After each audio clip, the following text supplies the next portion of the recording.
sitting on my mind, and so that is what I want to focus on. So is is it? Are you ready for me to just move right into it? We're ready. Is that okay? Awesome. Let me share this screen. Up, it's not authorized yet.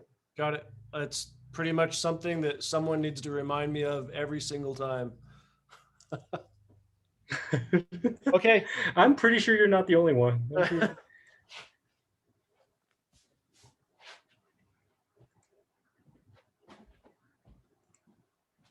Okay, so here is my project one. If everybody can see that.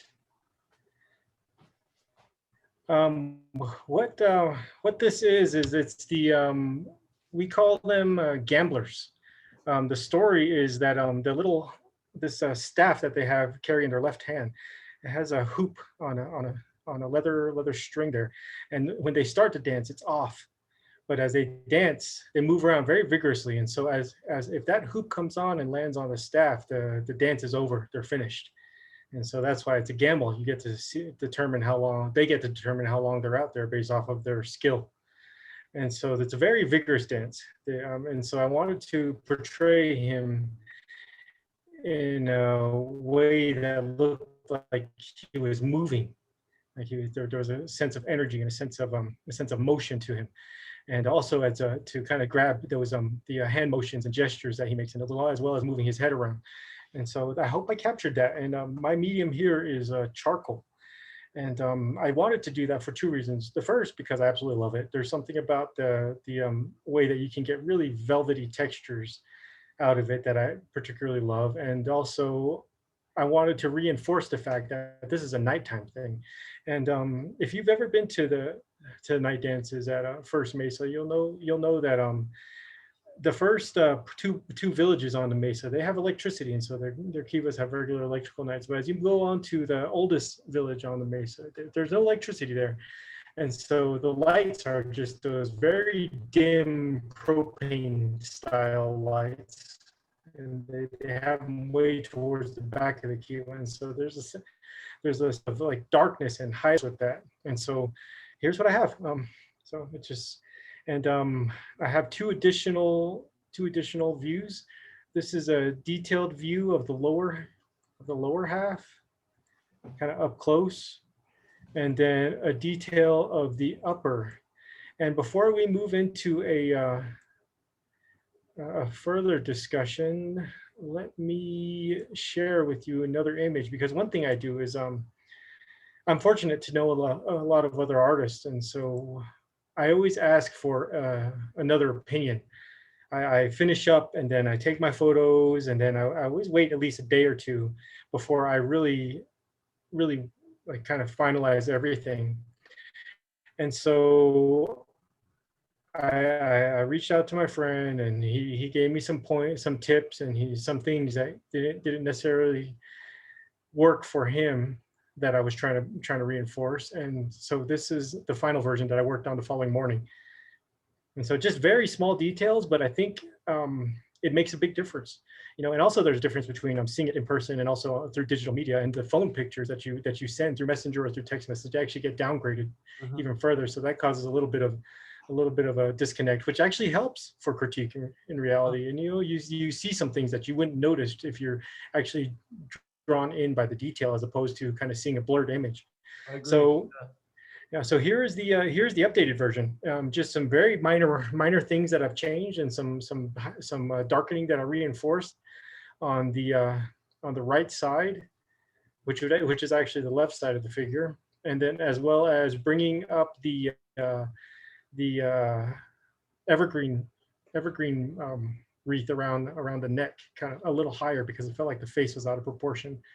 So please, I'm ready for your critique. I think you had shown this drawing to me previously, and my eye was drawn to the right hand on the left hand side of the figure, and the object that he's holding, compositionally, but also just the way that staff is being held, I think is really important compositionally. I definitely noticed that the contrast has been bumped up on this particular drawing Hmm. or compared to the previous iteration. And I almost sort of feel that the halo or the way that you're popping the figure off of the background has been emphasized a bit. Yeah, I think that by increasing the contrast, it really helped out with that. And you just kind of get that. And again, this is kind of something that we're missing by doing the in-person critiques. It's a little different when you have the 18 by 24 in front of you. So Yeah, and I'd like to comment on the digital critique thing. I guess I don't want to distract from our focus right now, but that is something that I think about quite often. You know, like this digital environment that we're working with. hmm. So how are the new figures going in relation to this one? Do we have any new in progress drawings? Just out of curiosity. Not yet. Okay. Not yet. That is what I'm going to be working on as soon as I finish up with critique. Okay. So All right. Well, before I contaminate the water, I'm kind of curious what other folks have to say. I'm sure they are dying to jump in. Corey, Melissa, Savannah, Michael. We have plenty of folks here to give some feedback. If you're not talking, by the way, please mute your mic. Yeah, and just jump in. I'm actually drawn to the halo too as well. The hoop, it's pretty it's drawn out there, like the main focus. When you first showed it, my eyes were just like drawn to it. And then I started making my way out to the arms to where it's making its body at. And I love the contrast that you have there with the light and the shadow on one side. It's really amazing. But what I'm really amazed at is how much you got the perfect detail on it by just using charcoal. That's really impressive. you know, I really started reaching out and just trying out all the different products that I could find that were related to my medium, and it's helped out. You know, I think one of the ways I'm really getting that kind of detail is utilizing woodless charcoal pencils. That's in various grades. So that's how I'm doing that. But yeah, I think what you're talking about with your head being drawn and your focus being drawn over to that hoop is that's also the way that he's looking. And so that kind of reinforces that. And another thing that I really wanted to try to work on is that there's a certain gracefulness coming down from his beak right into that evergreen that's coming out of his arm cuff, and then goes right through the arm in a nice curve. So I have this curve that I wanted to push out all the way through here up into the very top here of the evergreen, and that's right against the hoop. So that's something that I tried to put in there. I'm not sure if it comes out very compositionally, but it's a little something I made an attempt to, because I actually did the evergreen last, and so that's what I was trying to reinforce with that. It's subtle. Another thing too that I like is how you got your character to be moving. So I'm looking at the bottom here. It looks like he's dancing because both of his feet's not touching the ground. So it's like he's levitating. Mm-hmm. So I don't know if you intended on making it dancing, or because you did mention that you wanted to express some movement, and you nailed that pretty good with the movement. Well, good. Glad. Thank you. Yeah, I specifically wanted this to be right in the middle of the dance, just like a snapshot right in the middle of the dance. Thank you. Thank you for your input. You're welcome. Anything that doesn't work for you? It all works. It all works good. But I think the only thing that I can see right now is the feathers. So I don't know if you want to make them bushy, but I can tell they're feathers. But it'd probably be nice if you added some little fluff to it. Just yeah. Yeah, you're right. That was actually kind of difficult, and it took me a while to kind of address that. It's actually a turkey tail in the back, but usually at a certain point they start coming apart, and you start getting some loose ends. So I guess I could have addressed that a little more. That way, it was actually really difficult trying to get that angle, to try to represent that angle across. And then the other feathers, those are Roadrunner feathers, and those ones don't get bushy. The ones that are on top, facing forward, these little guys, So yeah, those don't generally get bushy. But yeah, you're right. Thank you. You're welcome. Excuse me, this is Sue. I was on the wrong Zoom. I was waiting and waiting. Well, I'm glad you made Hi, it. Sue. Sue. I know I used the link that you sent in Dene College. I don't know where I went wrong. Okay. Well, I'm glad that you're here. I hope other folks aren't lost. So, Carlin, I'm gonna try to get a word in edgewise here. I'm actually really interested in the weight of the figure, and I think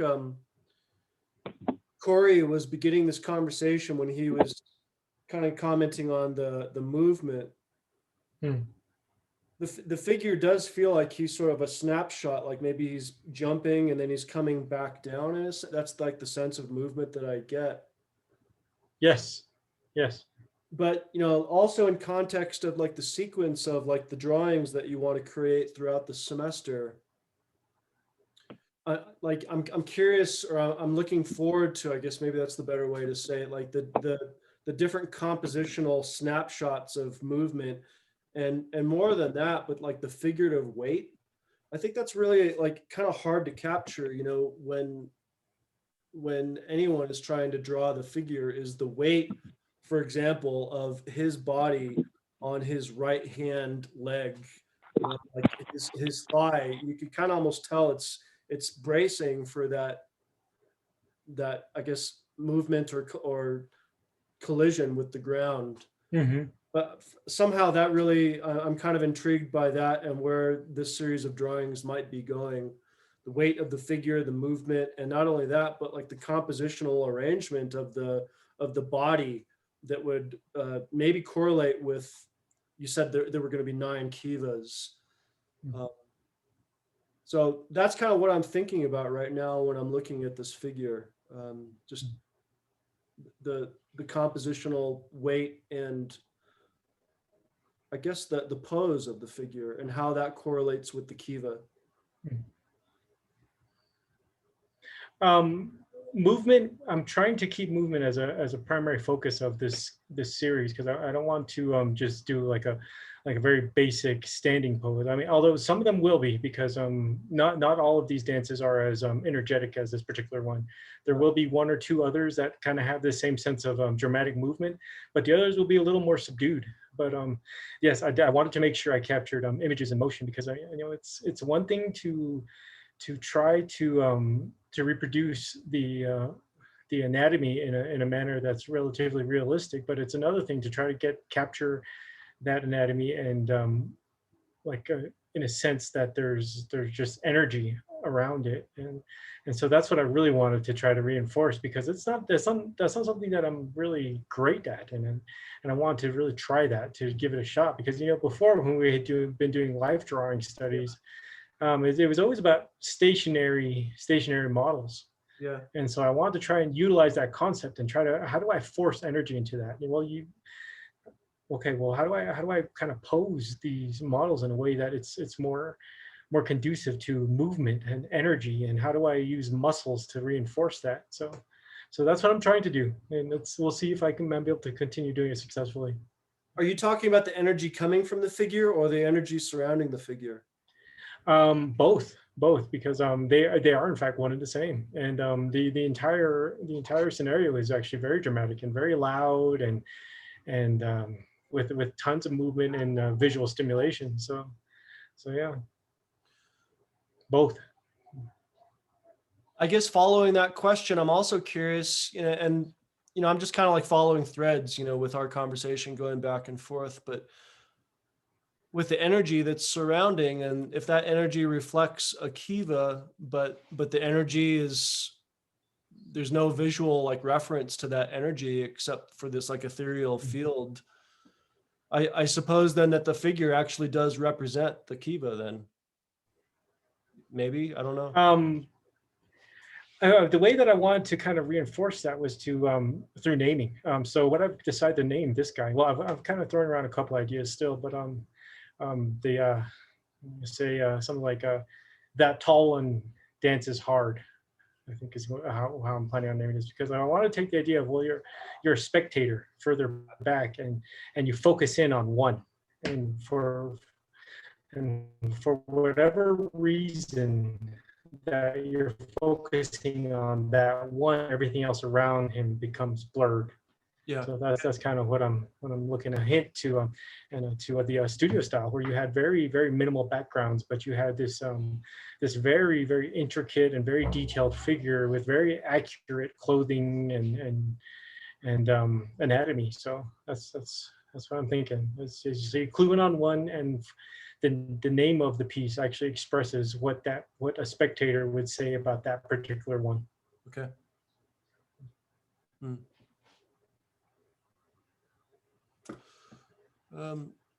Let's see, I haven't heard from Savannah, Carl, Sue, of course, you're welcome to chime in, Michael.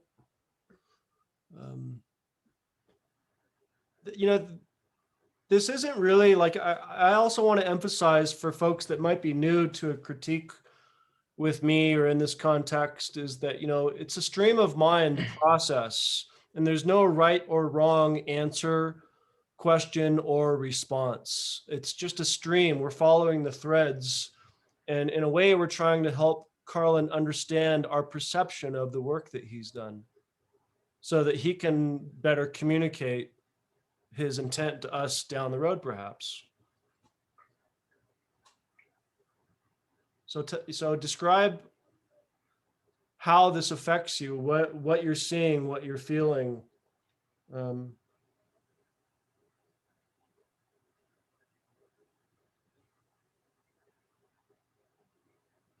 really loving this piece that you did, because it's actually giving me a motivation to work on full body characters like this way better, because I do have trouble making some figures like this, especially working with the hands. But I can see on yours it's really detailed and it's really perfect. And the full body proportions you have on the figure, it's all perfect. So for me, it's like sometimes I would make the head bigger, the body smaller, or the arms bigger, and like, you know, vice versa. But with this, it's like it's just perfect, you know, like it's a perfect character and everything. So I really do like it, and it does motivate me to try a little harder again to make to work with charcoal as well, because I did do a charcoal drawing, but it didn't come out as perfect as this.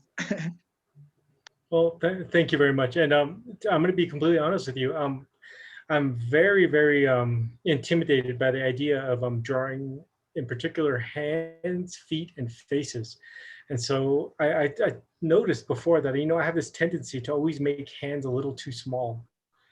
And so I really kind of fought with that. It was difficult. And I guess I'm just fortunate in this sense for this series, because I don't necessarily have to draw faces. So for that reason, I'm grateful that I chose my subject matter. But yeah, faces always give me a little bit of difficulty. And hands. Yeah. Great job, Bill. Great job. Thank you.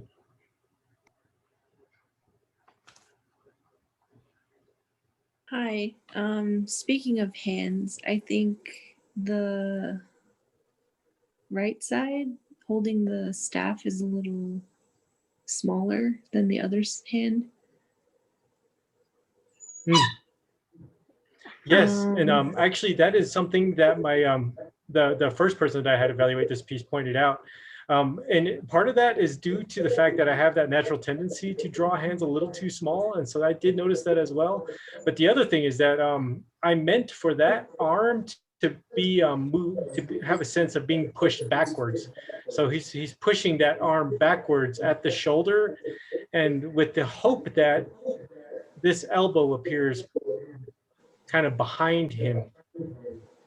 So Yeah. it's my attempt at foreshortening. So I must not be too successful at that, but that's what I'm going for. I was looking for a strong light source in the upper left here, kind of pushing from the front.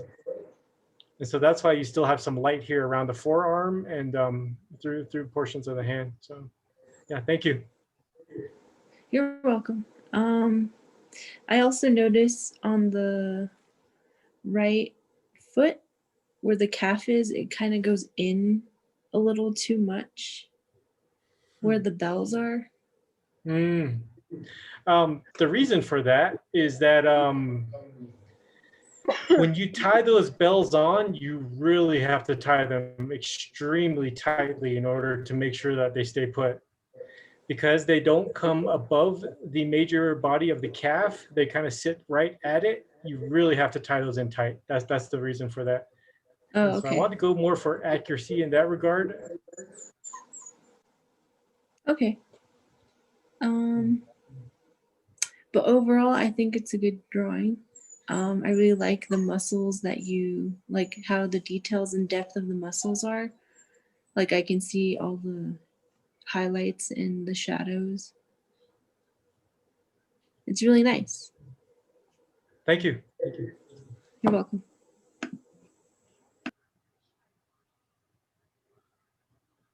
And the way that I see your drawing is I see a lot of it, a lot of you in it. And it looks really realistic.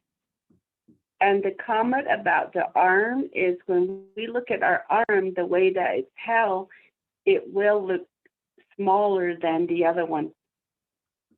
So that's just my partake on it. So when we have our arm a certain way, of course it's going to look slimmer. Where we have our arm up like this, it'll look, and that's the way you're standing.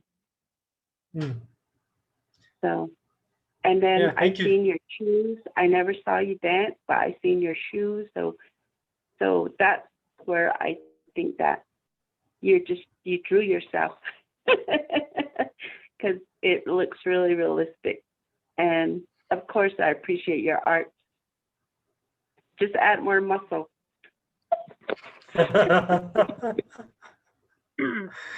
Thank you, Sue. Yeah, that foreshortening, it's kind of difficult to pull off. I really did kind of struggle with that one arm, and by the time that I kind of recognized that, okay, well, maybe this arm isn't moving as far back as I wanted. How am I going to fix that? I've already built the rest of the composition up, and in order to make that kind of change, I'd really have to really work at getting those really deeply imprinted charcoal lines out. And it just, at that point, I just figured it probably wasn't going to happen as cleanly as I had hoped. So, and I didn't want to darken it up completely because I still wanted there to be like kind of a sense of a form. So that's how it ended up. Yeah. Thank you, Sue. Carlin, to follow up on Sue's comments and the general comments as far as like the muscle and the shadow and the light, would you say that this drawing is realistic or abstract? Well, actually, I think we read before that every drawing and every painting is in fact an abstract. Yeah. Because so it's incredibly expressive, just not only based off of the media choice, but the transformation of a color subject to black and white. So yeah, I would go with abstract and an attempt at realism. If that makes sense. That was a very diplomatic An response. expressive abstract attempting realism. Well, I mean, I just think it's important to note, that we're dealing with rhetorical kind of words that have a lot of pull, one way or another. So yeah, like I really do feel like, a lot of this, talk about, these little like minute things. I think there's a larger sense of this drawing that is really successful at going beyond, the accuracy of a finger on a hand or a bell on a boot. That said, I do feel like that right, or his left arm, or from our perspective, the right arm, that foreshortening or the way that arm is falling back is very, very successful. That's a hard thing to accomplish, and I think I had mentioned that to you before. But I like that moment in the drawing. Thank you, sir. Appreciate it. The the thing that I keep going back to, my eye is drawn to the mask. And I think that you've increased the highlight of this beautiful ribbon kind of going like this on the mask. And my eye is going back to that moment in the drawing over and over and over again.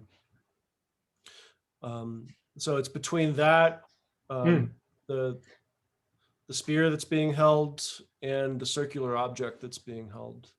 So this kind of triangulated movement of the eye. I can see that. Yeah. Of my eye, rather. Yeah, it's actually Go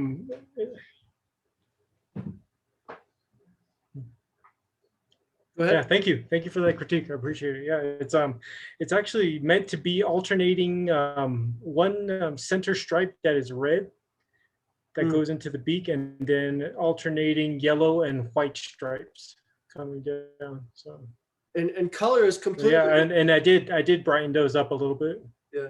And Carlin, color is completely off the table, huh?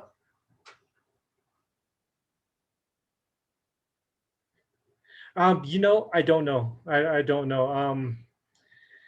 Uh, I don't necessarily know if it's so much off the table as it is that I really want to reinforce the style that I produced here, and I really want to kind of build more into this particular series in this manner, Yeah. as opposed to trying to find a really expressionist, abstract way of delivering the same kind of content. So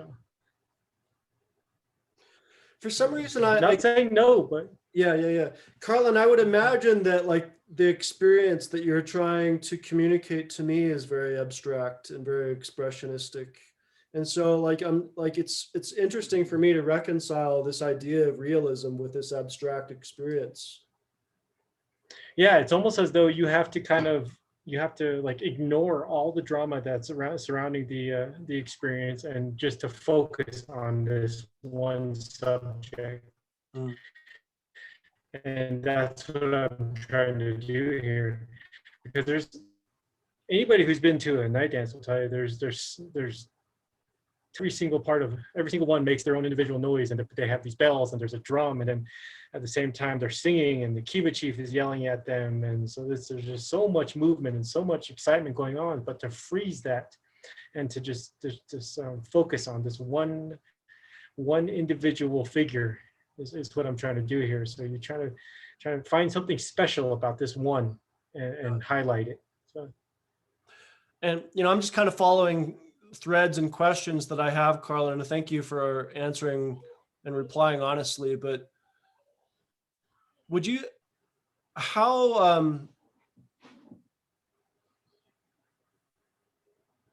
the content of this work, how comfortable are you revealing or exposing or showing to the public these moments within the kiva? Is this a bold move for you as an artist, or is this a comfortable move? This one is actually extremely comfortable.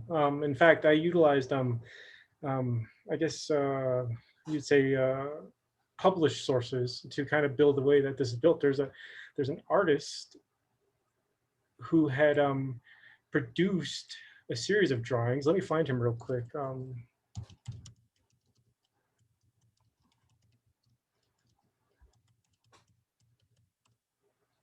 There's a book that was published years and years ago that was illustrated by an artist named Cliff Baniptiwa. And so he produced work in this exact same manner, except in color. And I think he used gouache. It appears that he utilized gouache.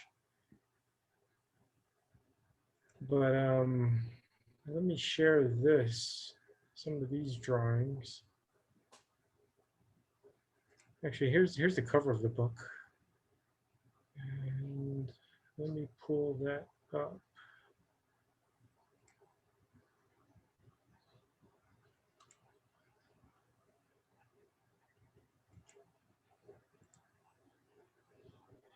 Okay, so if you look here, let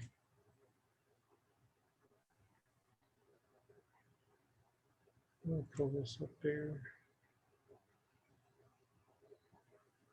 And maybe that doesn't want to load now.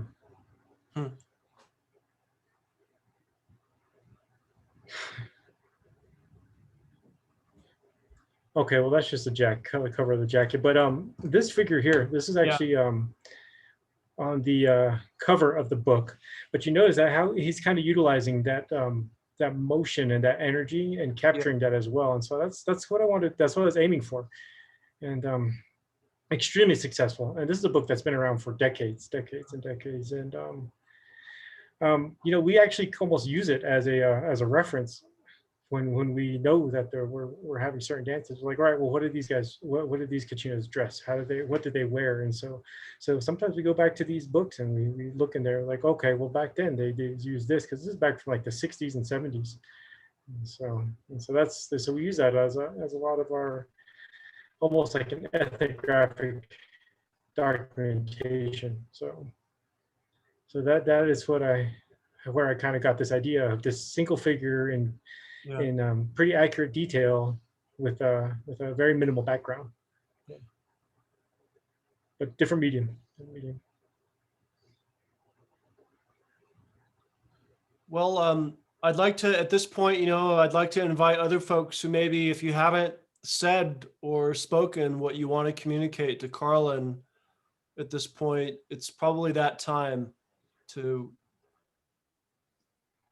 do that so that we can move on for the sake of time. But yeah, Carlin, I think I wanted to mention, while other folks are considering what they want to communicate, I think this work, to me, when I'm viewing it, it draws out questions. You know what I mean? I start looking at it and I have one question after another and curiosities. And so in that way, to me, it's very successful. Yeah. And I think that's what artwork should do. It should get folks to think and ask questions and wonder about context and why and what does it mean. And yeah, thank you. Actually, that's something that I'm planning on exploring as part of my senior project with this series as a focus of that. I want to, because I wanted to do two things. If you're familiar, I want you to find those memories of the event and to kind of relive that through the work, and to have that personal experience that's deeply rooted in something from the past come before you in a new form. And I want that to be special for you again. And for others who are not familiar, I want them to be able to kind of create a relationship with it that may or may not be rooted in what they may or may not be familiar with yet, and to kind of seek more and to wonder, because this is something that it's not gone. This is something that we still do. I mean, obviously not right now because of COVID, but this is something that happens every year. There was at one point a couple of years back, maybe a decade or so ago, and maybe even a little more recent than that. It didn't matter what weekend you went, as long as you were in Kachina season between the end of March and into mid-July. If you were out there on the mesas one weekend, there was a dance somewhere. You could go there and you could see them. And so, and the way that I was taught by my grandfather was that these aren't just for us. To do this, we pray for all people. These things are for everybody. They're for all humankind. And so that's what I want to share. That's what I want people to understand, because things are getting a little different and mentality is changing. But I still keep that in mind. This is for everybody. This is for the well-being and safety and health and happiness of everybody. It's all about happiness. And so that's what I want to reinforce. I want people to feel that, and I want them to feel like they have their own individual experience with it, even though they may not know it from having been there firsthand. So that's what I want to explore in my senior project as well. It's beautiful. Thank you. Yeah, and thank you for sharing. And last call for comments for Mr. Ami and his work while I fill up my coffee. Did you say you're making 9 of these? Yeah, I think I'm going to make 9, a series of 9 throughout the semester. I'd hope to have one done today because we have another project to do, but I just haven't gotten to it. And they're all going to have different poses, but having the similar effect of movement, like dancing. Yes, and different Kachinas, not this one. There's going to be one different Kachina in each one. So amazing. Carl. Amazing. I like it. Carl. Yes. This is Michael Burbank. Oh, hi. Hey. Hey. But I'm trying to, I noticed that the figures, the portion where his right leg is a little too long in a way. And where the mask is, I can notice those holes where the eyes at. I just wonder, I think it's a little too high also because the length of the framework of the fish shoot, somehow. I was wondering if the mask gonna be, it's kind of too big.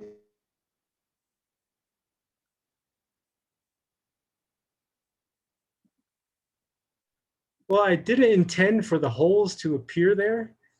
Because that is Hello? actually something that I Keep would really shutting try to off. avoid.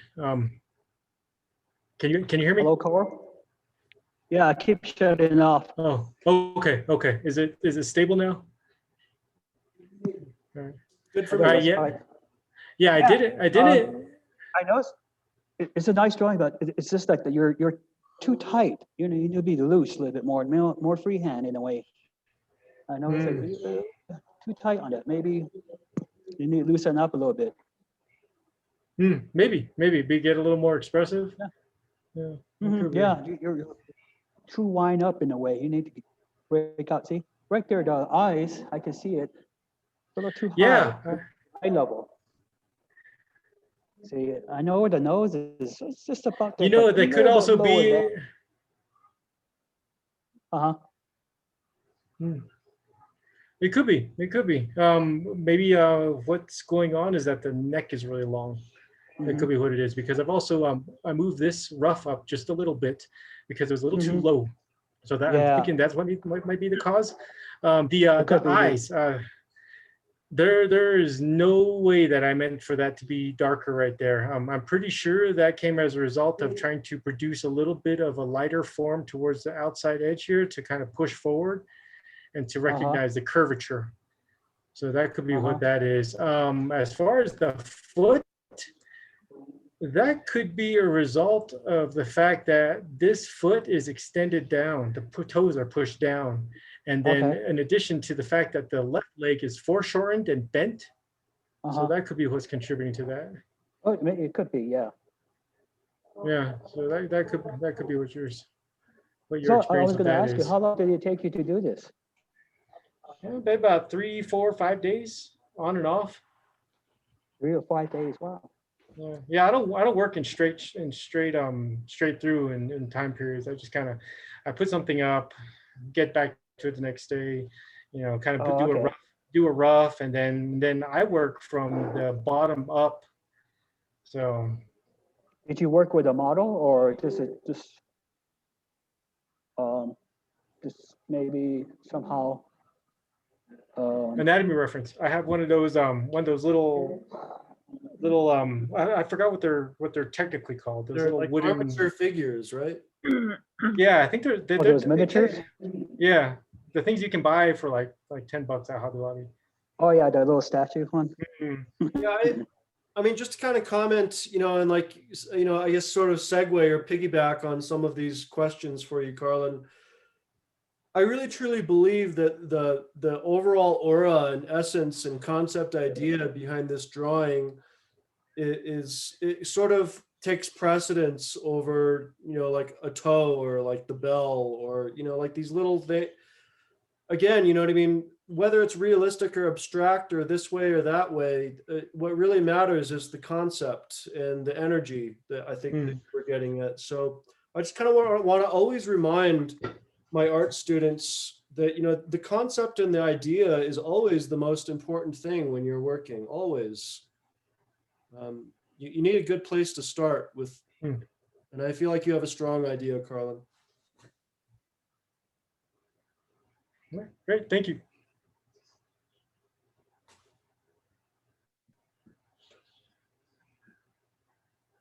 Okay. One comment. Okay, go ahead, Savannah. Maybe next I liked how your proportion is and you're trying to show movement, so maybe next time like have something those are leaves. What kind of plant is that on his arm? Spruce. Maybe you can have like some of the spruce like falling off of him, like just a little bit. Like I showing, see like, what you're saying. yeah, showing some falling off of him. That way, you know he's like moving really fast. That's a good idea. Yeah. Yeah, actually, and then, the way I kind of picture them, they're like, it's like they're like fresh and new, and it's never like that. There's always some that are like they're broken down, or yeah. So that's a great idea. Thank you. Yeah, you can probably do that. The same thing with the foxtail. Make the foxtail look like it's moving as well too. Like since he's bouncing up and down, you can make the tail look like it's kind of going up too as well, where it's sticking out a little bit as well. Yes, exactly like that. Like how the wind goes a little bit. Like add a little bit of that little movement too as well with that little gust, like what Savannah was talking about with the movement of the spruce. Yeah. Yeah, with the same way too with the bells on the moccasins and the feathers, you can make them look like they're moving too as well instead of just Yeah. where they're just Waving hanging. out to this. Yes. Okay. For the sake of time, let's thank Mr. Ami for his presentation. Yeah. Yep. And then who would like to go next? I will. Sorry. Okay. Let me see.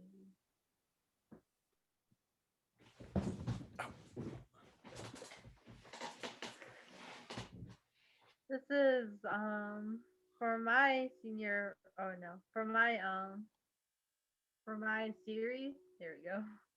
For my series drawing will be about landscape, especially mostly like where I live in mini farms, and I'm trying to convey them in like an emotional way, but in colors.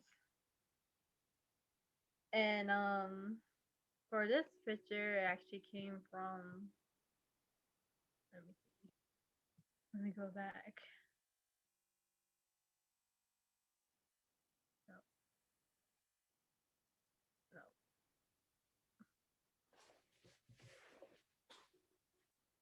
No. Where is it? Right here.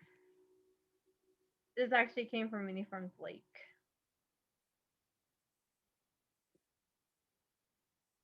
And what I was trying to do for this drawing was I was trying to draw a sunset drawing of Mini Farms Lake. Because I have seen it so many times before, and I think I did base the coloring based off memories of past events. And this took me like probably like close to like a whole week, especially because of the colors. I'm trying to make it blend, but also I'm trying to make some stand out just to show shadow. Savannah, Mostly. can you talk about your materials? What materials are you using? Or media? For the medium, I use color pencil, markers, and water paint. And for the skies, I actually use oil pastel for that. Cause I would have did this with markers and pencils, but the problem was that my markers and pencil were running either out of ink or my color pencil was just breaking on me. Mm-hmm.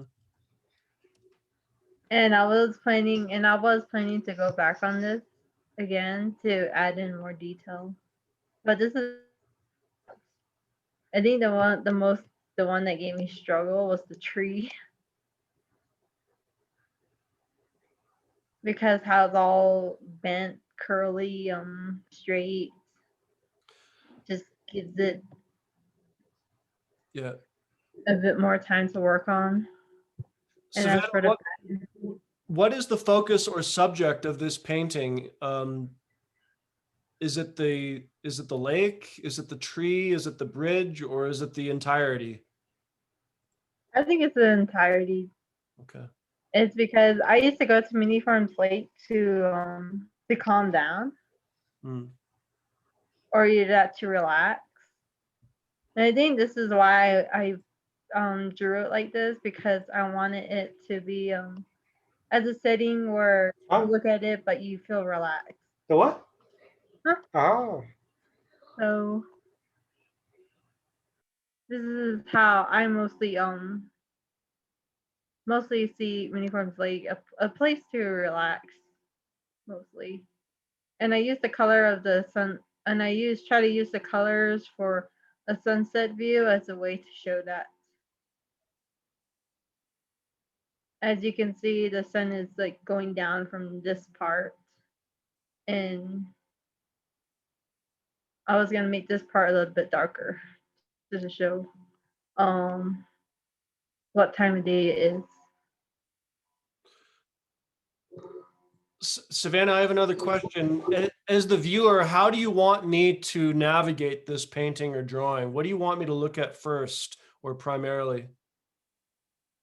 I think I want your attentions to go to maybe to the tree. I'm not Yeah, sure. it's one of my critiques of this piece is I'm a little confused about whether I should be looking at the background or the foreground or where my eyes should kind of rest. And I'm kind of tempted to say that that is the tree, although I think it still needs some development. Yeah, it does. I'm still trying to work on the details and mostly all of this. I think the reason why it took me a long time is because I was trying to blend in the background colors for the landscape. I think the other interesting thing I find about this drawing and also that previous drawing that you did in drawing 3, the last one, is that it's an everyday landscape that includes things like gas stations, in this particular case, the dam. So there's this combination of sort of like rural landscape and technology or daily living. Yeah. Um,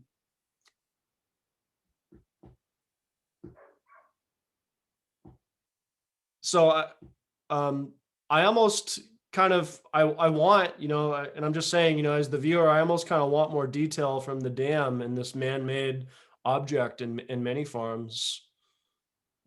But Yeah, I was right now I'm a planning little to. confused by the intent of this drawing. I'm going to be honest. Yeah, I'm not really complete with this drawing too. It's supposed to have more shading, like a more darker color on the side of the picture and where the dam is. And the dam was supposed to have more details into it. But I never really got to finish that. I think for this picture, I think I just want it to be more as a surprise, and more of a surprise really, as maybe it's something like you never really consider nothing special, but at the same time it's like a surprise because of how you could consider it special, especially if it's a scene where the sunset's going down and you're all relaxed. Okay. So yeah, and the problem was like I didn't have enough time to like shade most parts I wanted in a darker color. Maybe that's why it's like seems to be a little bit too light, especially in the clouds. I'm curious to hear the sense and feel that other folks are getting from this work. And I also want to comment, I know it's kind of difficult to do sometimes. I find myself doing this occasionally as well, but suggesting that an artist do something, I'm not sure how helpful that is during a critique. Try to respond what's in front of you, what the artist has done. The biggest thing that pops out to me with actually all of Savannah's work is their really rich use of color. And that's actually something that I noticed when I had utilized the oil pastels last semester, is that you really pull out these rich colors, and it's almost difficult to temper them actually. But I greatly appreciate that. But I too, I catch the corner of the dam there, and I'm just wondering where does that go as well? Just like Professor Bollinger had pointed out, and so I really want to know more about that. Is that an integral part of your series? The definition of your series? Yeah, basically. I think my part of the series is that like it's like how Mr. Baller said it. You see this in everyday life, but you never really saw it as special unless someone gives you a different point of view of it. And I guess that's the reason why I kind of had the dam pop out a little. Yeah. More like a it's more like a how you say it. You find the treasure like one of those scavenger hunts. in I the- got you. Yeah, I greatly appreciate your use of color. Right here, and this is more part of the dam. And the Yeah, rock. So I was gonna put more details in it so you guys could like see the gray and everything, Yeah. like the texture. But I just never really got around to that. I actually have a question for the group. And if folks are familiar with many farms, was this image immediately recognizable as the dam in many farms? Yes, I recognized it quick. Okay. Because I think that's actually part of what I feel that you've been doing or what you've been thinking about, Savannah, is that Yeah. you're trying to capture many farms. Yeah. You're trying to capture your experience within many farms. And I've never seen this image, but although, that last image that I did see with the gas station, I immediately knew what that was. But and with this particular image, I haven't been to this place. Not that that matters, but I just thought that might be an important question for the group, like this sort of recognition of this particular place and feeling. You really do have a great use of your colors. I never worked with oil pastels, but with what I'm looking at right here, it looks like I should start messing with it as well.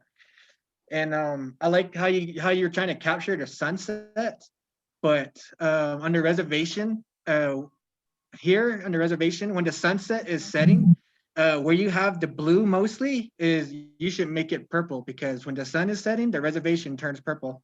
And Yeah. it's like a nice light purple, and it's really nice. And you can really see that color too when you look at the Cheska Mountains when they're setting. The red sandstone on the Cheska Mountains, they turn nice, and then they turn into a nice purple. So if you were trying to capture the sunset, you would have added some purple to this blue here to make it a little bit not darker but a little lighter, and you can capture the sunset like that as well. Because with the sunsets, they do have some colors of purple and some light blue as well. So that's pretty much what I seen. And I did capture this because I've been here before, so I knew what you were trying to get at. But maybe some details on the hills, especially the tree, if that's going to be the main focus, you can put more detail on the tree and less detail around it because that'll be the main focus. But having details on the hills, the lake, having some ripples with the light shining off of it, Yeah. and maybe the more details too on the dam in the background where you have the rocks, where it shows that there's a lake inside a crevice instead of just making it look like it's kind of flat. But although I really do like the colors that you've chosen because they're really great. I like working with pretty much colors too as well. I was trying to get some. I was trying to add some dark shading as I could before class today, but I couldn't because I just didn't have the certain colors I wanted. Yeah, and another thing would kind of be great too is if you added some black to it for some dark shaded areas, some black. Yeah, I was gonna Yeah, And I don't really see black and white as well, but that's just me. But I do like the watercolor, how you worked on the trees. It's really nice. Like I'm drawn by that for real. because the only thing that caught me off guard was the tree. especially because I had to put waters between the roots and everything, or like the branch. So I had to take my time on that one. And for this one, I was gonna add details with markers because I was gonna get rid of some of the black here and hopefully use a white pencil to help me like give the details of the rocks stand out more. So I was trying to do this. And for the purple, I was trying to catch. I was very about to use purple, but I didn't have the certain color I wanted, or how you say it, materials. So I was gonna get that later. I think Michael wanted to say something. Michael, are you there? He may have stepped away for a second. Oh, here he comes. Me? I thought that you wanted to say something or add. Am I? Oh, yeah. Yeah. Yeah. I was thinking, this is watercolor, right? Did you do watercolors on this? It's watercolors with color pencil and markers. Okay. If you're gonna do watercolors, there's no such thing as white in watercolor. Only thing you can do is masking fluid. Yeah. Put some little masking fluid. It's like kind of like glue. You peel it off. It gives you a white right there. It goes as a white as a paper with any colors. But even though black's not a color, but it's a nice portrait of many farms. I can see where it's at. I've been there a couple of times, and like you said, you add those sun sun rays on there. Oh, that's pretty neat in a way. And I definitely like to see it. Maybe somebody fishing in there would be neat. If you're gonna put that sun ray on there, maybe a guy would be fishing somewhere around that lake. If there's any Or- fish on there, Yeah, a by the guy way. on a boat. Yeah, shark maybe. Make it interesting. I think again, we're kind of like trying to make suggestions about what the artist should add to their work. And sometimes I get a little hesitant when I hear that. Instead, I think it's better that we comment on what is in front of us, what the artist has chosen to do in their work. One observation I did want to make is the way that the sky and the land seem to be blending, Savannah. That's also, I think, Yeah. a big takeaway from this piece that I'm having. So that being said, and I do have to play timekeeper here because if we run into like 5:36, we all end up getting quite tired. So if you guys have anything that you'd like to make sure that is heard that might be valuable for Savannah's movement forward, go ahead and say it. Take your time, don't rush. The more time you take with it, the more detail and perfecto it'll come out. Exactly.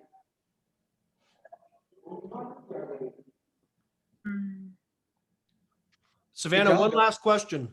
Do you have Yeah. another one of these in progress? Because, I mean, there's 8 weeks, or excuse me, 16 weeks in a semester, and we're at week 4.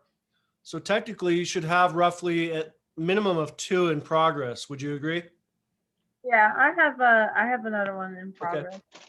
So I'm just trying to keep us all on schedule for the semester so that when we reach the end, there's a good amount of work. So yeah, I have this one and another one in progress, but I didn't take a picture of that one.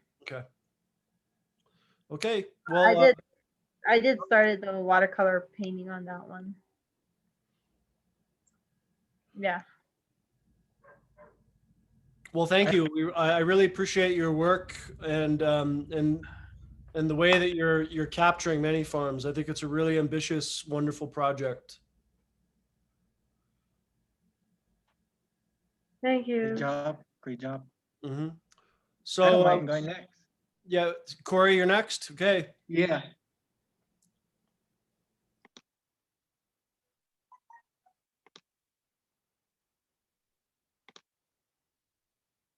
All right. Just let me know if it comes up. Okay.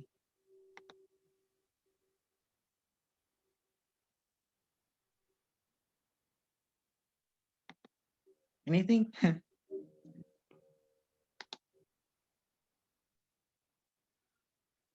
Is there anything coming up? It shows that I can see it.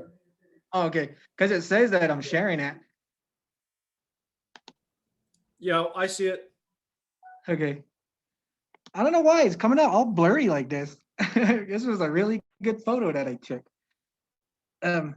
Anyways, this. My name is Corey. Nice meeting you guys. I'm in Bollinger's Drawing 3 class. So I'm going to begin with my assignment, Project 1, which is a self-portrait. And this is the portrait that I did of myself that I chosen. Mhm. So I am sorry. I'm trying to see. I'm trying to zoom in so we can. Let's see. The zooming goes in like this. All right. So yes. Oh, what did it do? Oh, oh. All right. So this is my first portrait that I did of myself with lines, and I did choose cross hatching and hatching. And the black that I chose here, I used gouache, and I used it to as like a watercolor. So I densed it down using water, so you can see the light parts, and the dark parts is just straight from the tube. I didn't dense it down or anything.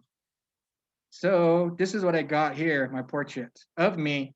And the reason why I chose this drawing, this portrait of myself, because one of my friends mentioned to me that it looked courageous.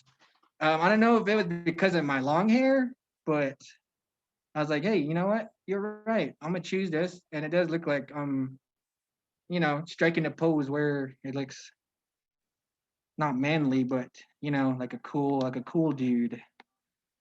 So I'm trying to zoom in right now to show you guys the details of the lines that I got. So on this hand part right here, you can see there's no lines, which is the light area. And one line, as you guys can see right here, one line that goes through, that's like the lightest. So from light to dark, I layered them with lines. So light, no lines, lighter, one line. Then I started making my way up to where I started making two lines. So this is right here, you can see these are two lines that go across each other. Then going on to making myself where it looks darker is right here. This area right here is three lines. So going on to four lines is the darkest area, which is right here. And that's the final darker area that I chosen with all the lines. And the darkest is when I use the gouache with it. So that's why I chose this specific pose for this project. And it did take a long time because all the lines that I had to choose. So there were points where I didn't use a ruler because the ruler it kind of takes time and I would work on this probably at least like 4 hours in a day. But all this one it took me 4 days to complete. So the part where I had difficulty on was pretty much doing the lines. This one I did with the grid. I don't know if you can really see the lines on here, but they do show. So this is a 18 by 24 with the 1-inch grid overlay with it. And this was actually my first time doing a portrait of a drawing like this and using the grid. And it actually came out pretty good because I liked it so much that I am going to do another one just like this, but with a different pose as well. So I did this in my room. You can see my skateboard right here, the trash can, and of course, I'm wearing shortcuts. These are my socks, and of course, vice versa. So this is what I got for this project. If there's no questions, I can start moving on to my project 2 for the sake of time.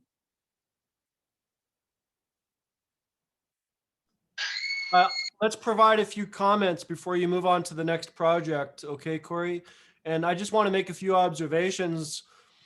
The first observation that I noticed from this drawing is the contrast, almost the high contrast between the figure and the limbs, but also the way that the face, although it may be obscured with your hair, you know, I almost feel like you intentionally left your face out. And that's just, you know, apparent for whatever reason. But I really do like the way that you're playing with value and line work on these lighter value areas. One thing Yeah. I might suggest, and one moment that I'm kind of thinking of, is with your forearms. You kind of have this cross-hatching texture or pattern occurring that is correlating with specific values or levels of value. But I would also encourage you can express movement and direction with your cross-hatching as well. And I think that would have also increased the effectiveness of your technique. So those are the two Yes, comments I wanted to make regarding this drawing. And I like Yes, the thank gouache. you I for like that. the abstractness. I think it's successful. And I also think it's a good portrait of you. It's a good self-portrait. So congratulations. And I'd love to Thank hear you. from everyone kind of speak quickly on their observations.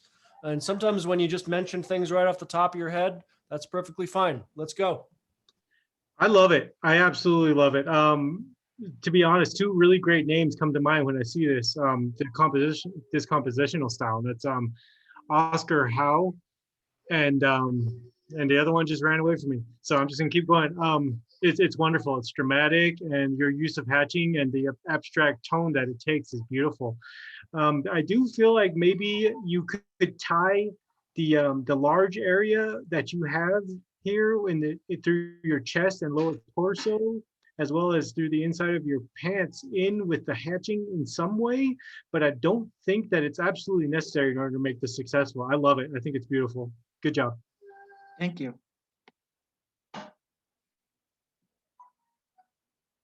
So with Bollinger's, what you told me about with how you tried to make the lines with the movement, I tried doing that with the hands. As you can see, the lines,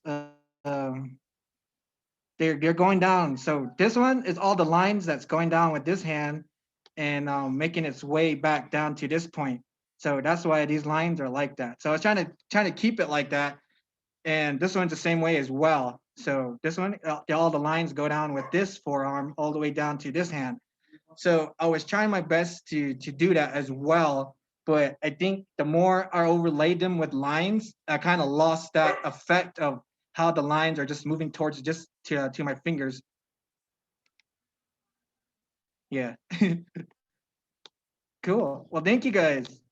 So if there's no any more questions, I'll move on to my next project. Okay, I'll move on. Okay, let's see. Okay. Okay, this one is project 2, and this one is a landscape. And this one is a landscape of where I'm from, Round Rock community. And this is just right out of my backyard. So I took a picture of this in my backyard. So as you can see, the water tower. So where I'm from, there's a water tower here. And this is the mesa. This is the purple mesa from where you stand at. I tried to get the effect of how to try to make this like kind of a little darker, but not too dark, because the mountain in the back was supposed to be the darkest. As you can see, I added more lines to it. So it goes from dark, making its way to where it's getting lighter and lighter. And the mesas, it gets lighter and it starts making its way out to the trees here where it's even more lighter. So I was trying to get that effect because when you're standing out and you're looking in a distance, it's supposed to be lighter. But I couldn't do that when I was doing the lines and the cross hatching with this. So I reversed. Corey, I'm going to hit pause. Can everyone see his new painting, or are we looking at the old one?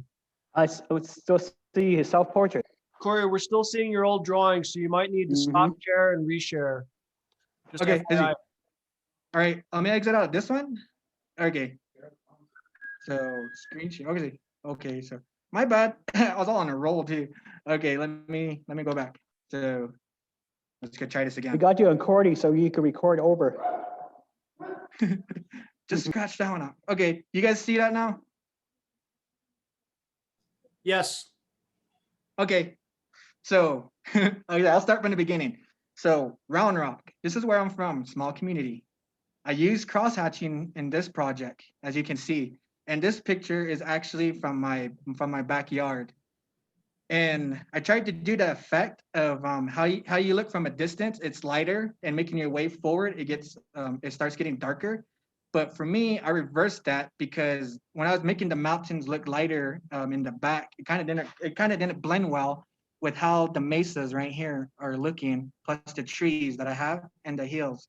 So I end up making the back go darker from here, from the mountains, making its way forward to where it starts getting lighter. And as soon as it hits the purple mesas right here on this area, it's kind of little lighter, but not too light. Then from the more it goes further towards me, from where I was standing at, it's lighter. So this is what I got for my project. And this one was actually difficult because of all the lines and the little details that I had on the trees that I did. There's little cross hatchings on there. Let me see, because I did have that on here. Can you guys see that? Can you Yes. guys see this one? Okay, so this is how the trees look.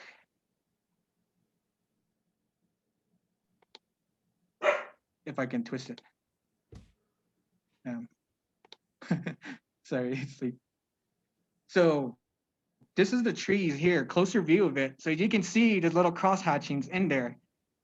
And this one was difficult too because I did them like one by one, and I was slowly taking time and time and time. And finally, like after 40 minutes of filling all that in, oh, this is my earlier one. Oh, sorry, guys. I'm trying to move back forward. Oh, sorry.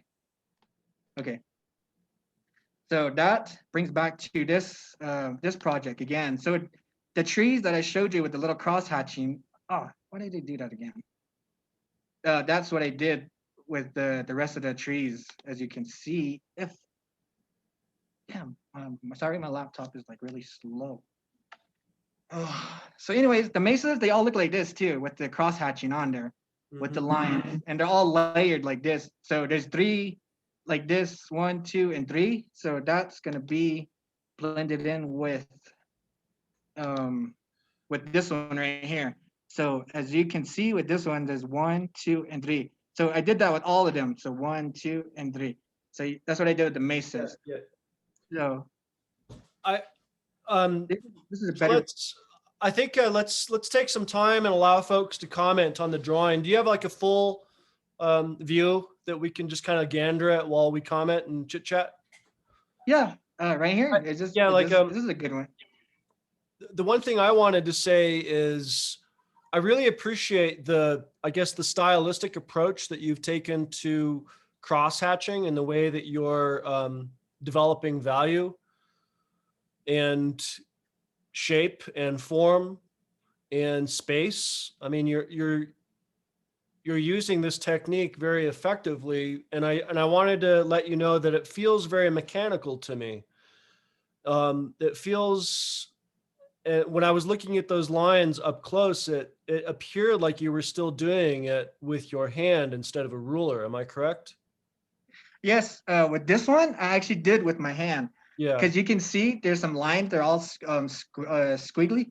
Yeah. So I'm curious about that relationship between working with your hand or working with a tool to create these mechanical zones that represent value. What about just letting, your hand mechanically just free flow regarding these value spaces? I'm just kind of intrigued by your approach because it feels very methodical. Yeah, so when I'm using a ruler, I kind of get that sense like like my hands start cramping up and my mind is telling me to like, hurry up, make these lines. So when I'm using a ruler, the lines I'm making, it takes time to make the lines. And it's really different than how I'm freehanding the lines, just making them by myself. It's more quicker that way. Yeah. But I still got to take my time when I'm making the lines, freehanding it, because if I'm rushing with it, the lines will come out lighter and thinner, and they will come out little squiggly. So that's why I kind of like when I'm doing the freehand with the lines, I take my time on it, so it comes out perfectly straight. I mean, not like perfectly straight, but there's like a little bump here and there, but it still comes out really great. So an example for that is right here on the heels. Let's see if I can zoom in. Okay. Right here, the heels, I freehand this one too as well. As you can see, I'm trying to make it look like there's heels on here with the bumps and everything. So I was doing it pretty good where I was taking my time, but as when I went further out, I was rushing it because I wanted to get it quick because the deadline was coming. So you can see dark lines perfect to rushing lines, lighter and more sloppy, I guess. And I did that line with right here too as well. You can see the lines right here, all freehand. I didn't use a ruler on these ones. And same way with this one. I didn't use a ruler on these lines. Going up to here and boom, stopped right here. So the lines all the way this way, it's freehand. Then the lines all the way from this way, I used the ruler. Yeah. Well, I guess that's what I was commenting on is I think you're in between this human and kind of technological zone, and that's perfectly okay. I'm just, telling you what I'm seeing. I'd love to hear from Michael, Sue, Savannah, Carlin, anyone else who wants to just jump in and let Corey know what you're thinking. Well, stop using the ruler and then start using your hand more. And that way you won't have to be hurting your hand a lot, going like this. And then just go freehand. Like I said, be loose. Better that way. Because the more you're loose, you feel better that way yourself. And then it gives you more of your personality when you do those lines, those cross hashing. Yeah. So,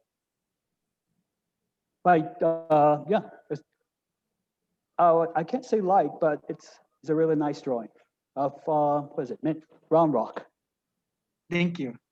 Yeah, I had you for a class one time. Yeah. I know. I had a couple classes with you too as well. As you can, so here's a better picture as well. What I was using, what I was talking about when you were talking about the mechanical. Here's a picture of when I was using this square ruler to make the lines. See, so these ones it took a while because they're so straight and they're perfect, and it took a while, and that's why my hands were like cramping up because I have to hold the ruler still, and that's when I started using the freehand part to where. I was like, all right, I don't need to use a ruler. I can start just freehanding it from there. Okay, well, let's take last comments for Corey because I do have to play timekeeper. The dated metaphor that I've been using lately, Sony Discman. I got to hit next on the Sony Discman. So yeah, last comments for Mr. Corey. Well, this is Sue, and I'm a weaver. And one of the things that as a weaver is you don't tell your audience where your mistakes are. Hello? So Hello? let them figure it out and just let them think it's part of the art. I agree. But the reason why I express my mistakes is to hear another person's opinion on how I can fix that mistake to make it more better. As an example, Michael told me to stop using a ruler and start using freehand, which is a result to where my hands won't hurt anymore. But thank you.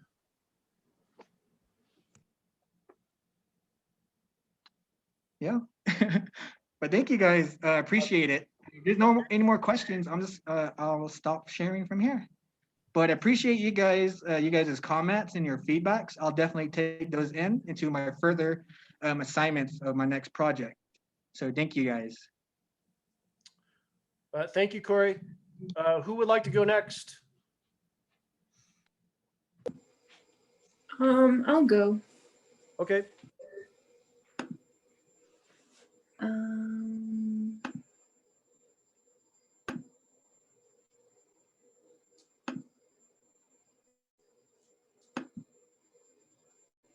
Can you guys see that?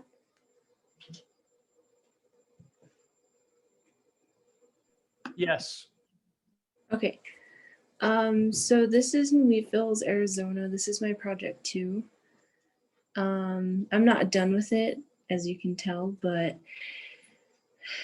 I did do this really quickly and loosely to get the color down. That's just what I do when I'm a painter, so that's just how I do my, like, I block in colors before I add more to it. I chose Wheatville, Arizona because that's where I'm from, and that's also where my dad's from. So I take Wheatville, Arizona as like one of the closest places I like to my heart and stuff. And we have a cabin over there, and like we have family gatherings and everything, so that's why I like it a lot. I used gouache for this, and I plan to use like color pencils and maybe markers.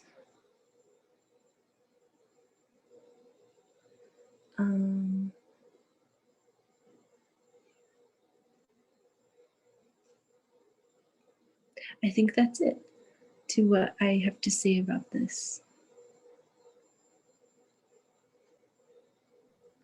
Yeah, although I know it's in a preliminary stage, I think that the way that you've blocked out the proportion and the feel of this is really successful. And I think that I can see like a method where you're structuring a composition, and then you're building up a composition and slowly getting more detailed. And I suppose my question is, where will you leave, where will you direct my eye with increased detail? I wonder, is it the landscape? Is it the water? Is it the background? Is it the foreground? Those are just questions that I immediately have. I think the mountain is my main focus.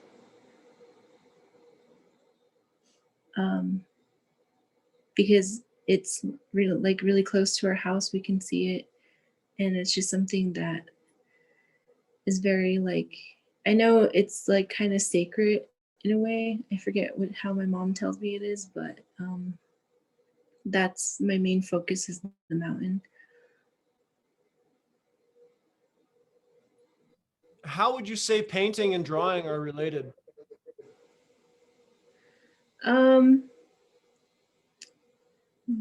I know like you need to learn how to draw in order to do proportions right. I think personally, because without drawing, I wouldn't have gone through any of the processing of like painting and all that. So I think drawing is very important because I started off with like drawing in watercolors. So I think after a while it works out and you have a lot of proportions down and stuff like that.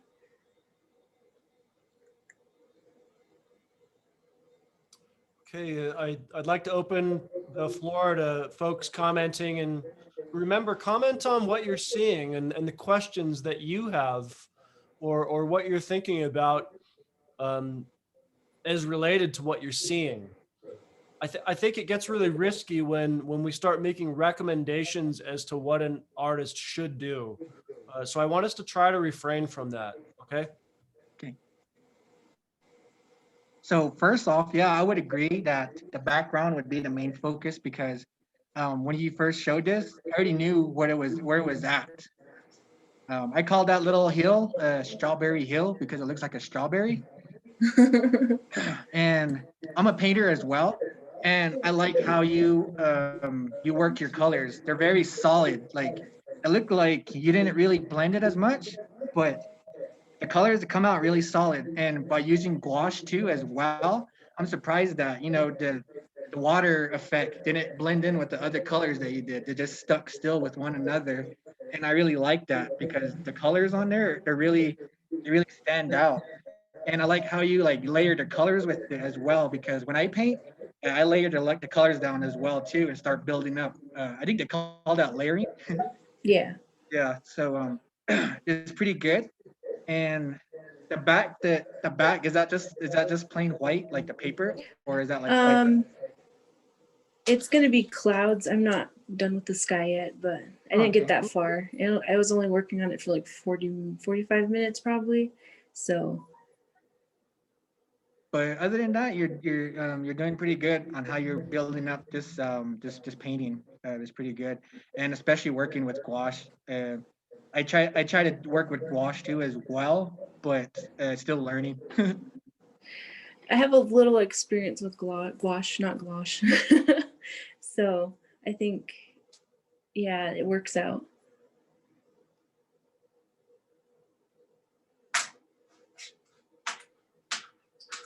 I also found your subject to be extremely like immediately identifiable. I've actually run up that hill before several times just for training purposes when I was younger. But you know, discussing the sky, I almost want to feel as though it's successful as it is.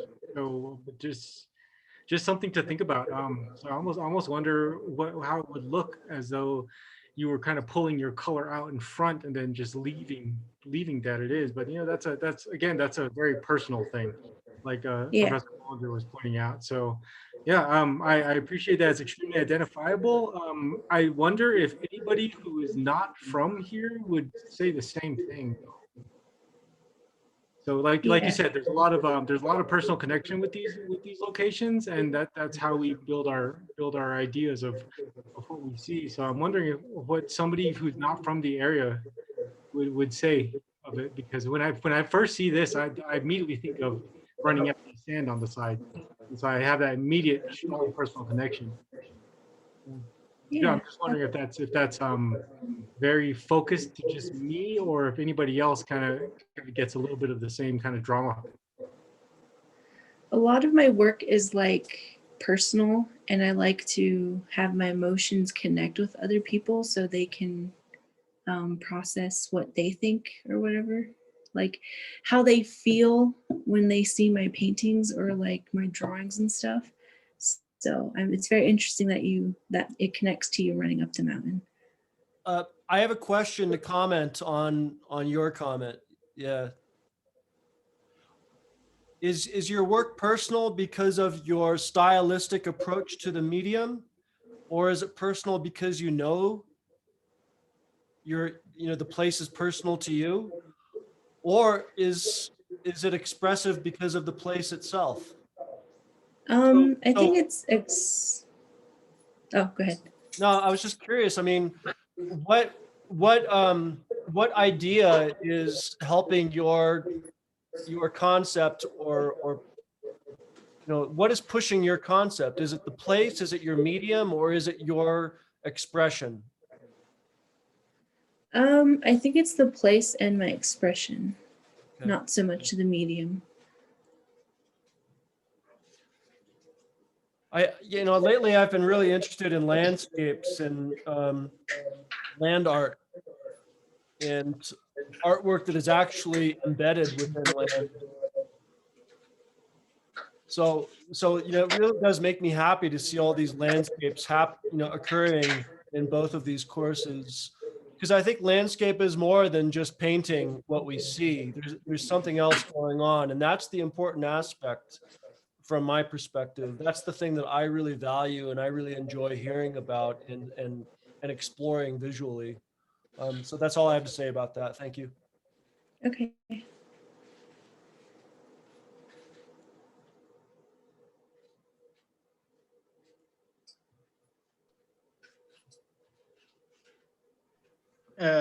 Mr. Bollinger, Yep.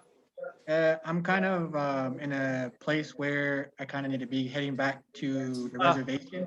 I got it. I was wondering if it's okay if I can leave this presentation. Yes, I know we are running short on time, and so my next comment was going to be, if we have anything lastly that we want to say to Melissa, let's say those words and then move on to Carl, Sue, or Michael.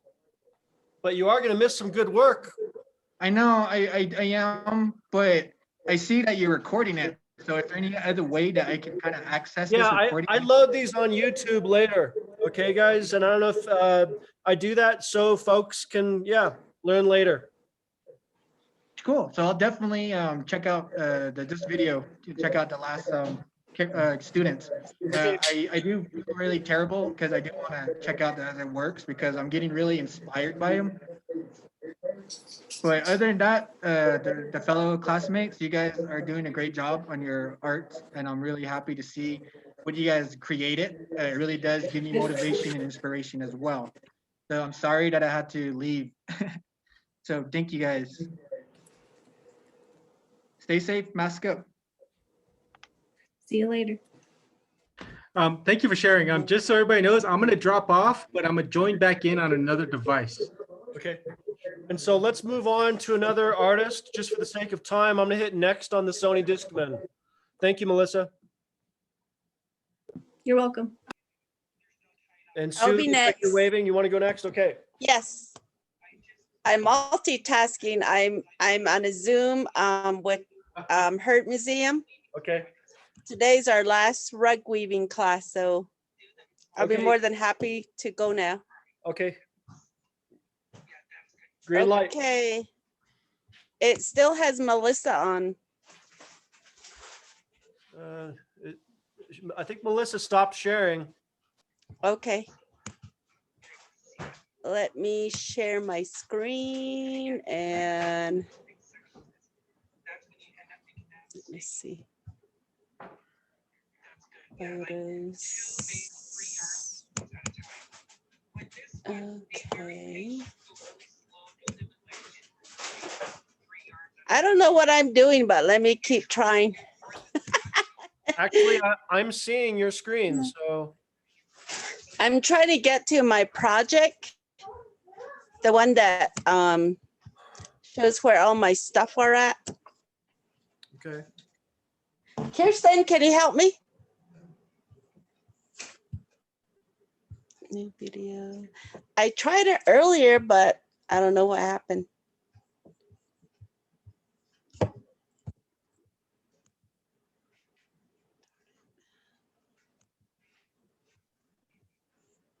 Can you help me get to the, I'm on a Zoom meeting and I'm trying to find my, whatchamajiggy? I'm trying to find my desktop. Your folder My folder, yeah, my desktop. and the bottom, Where? the bottom, your folder. No, there at the bottom, isn't it? Oh, okay. Okay. Okay, I got help. So my project one is project. Let me start with project two. Sue, can you summarize your semester-long project that you've been thinking about? Okay, my Start there. okay, my project is doing horses. I really had a really good experience since you mentioned revisiting your youth. And back in my day, we always rode horses with no saddle, not even a saddle blanket. That was our transportation. So that is where my interest is in horses. Not only do they become part of your family, but they are also, you work with them. Like if you needed to get somewhere fast, or mode of transportation. So that is why I chose this horse. And this horse took like maybe 4 or 5 different colors before I got it to how I want it to look. And my first time working with acrylics, and I really enjoyed it because if I didn't like a color, I just painted over it. So that is my horse number 2, my project 2. Folks, is everyone seeing the horse? I'm not. You're not. No, I don't think we're seeing it. Okay. What about now? No, None? you might, I don't know if you need to reshare or I'm not sure what's going on. Oh, shoot. CR. It says I'm screen sharing, but now If you go to that that screen share icon, I think it's blue. It turns blue. If you it'll either say change share or share again. Then you can pick Okay. the next window. Okay, share. Okay, I see now. Thank you. You see it now? Oh, Biga. So you heard my story. I'm originally a weaver and I was kicking and screaming at the beginning, but now I'm just embracing my work, my art as an emerging artist on canvas. So just a quick summary of who I am. And I'm probably way older than all of you. So sometimes I might bluntly say things. So just, you know, my first trade is a weaver. So this is to get my BFA. And I learned a lot with acrylics. My first 3 drawing classes, I didn't have the patience for it because they kept drying up. They kept, I just didn't know how to use it basically. So my horse took like 3 or 4 transformation of colors. I would show you my work, but I barely got to this one. So this is my project 2. So if anybody doesn't have anything to say, oh, I use a lot of red because every morning I drive for 30 minutes to Den Hood. So just in between 6:45 and around 8 o'clock, Mark Maryboy talks about the coronavirus. And he talks about it's a live thing, have respect for it. And, you know, people saying, I don't hear neat with panas, unlike horses. And so my redness is kind of like respecting that it's alive because as an artist, I'm learning to respect all living things. And my teacher is my mother-in-law, and this has been going on for a long time. The red skies, the red skyline, telling us that there's something coming.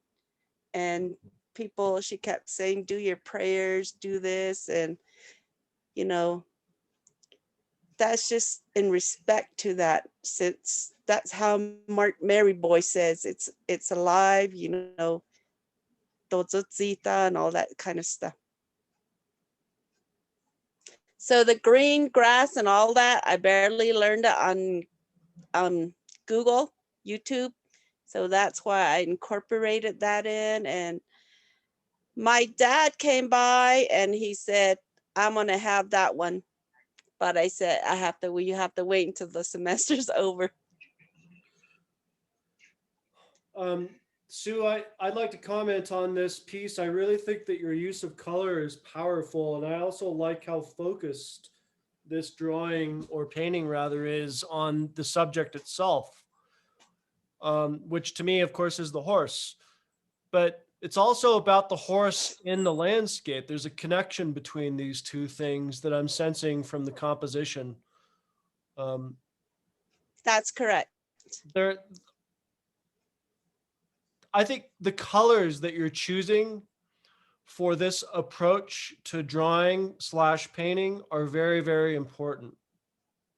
And even Yes. mixing colors and being very deliberate with your color palette, especially in regards to contrast, so that your primary subject, the horse, pops.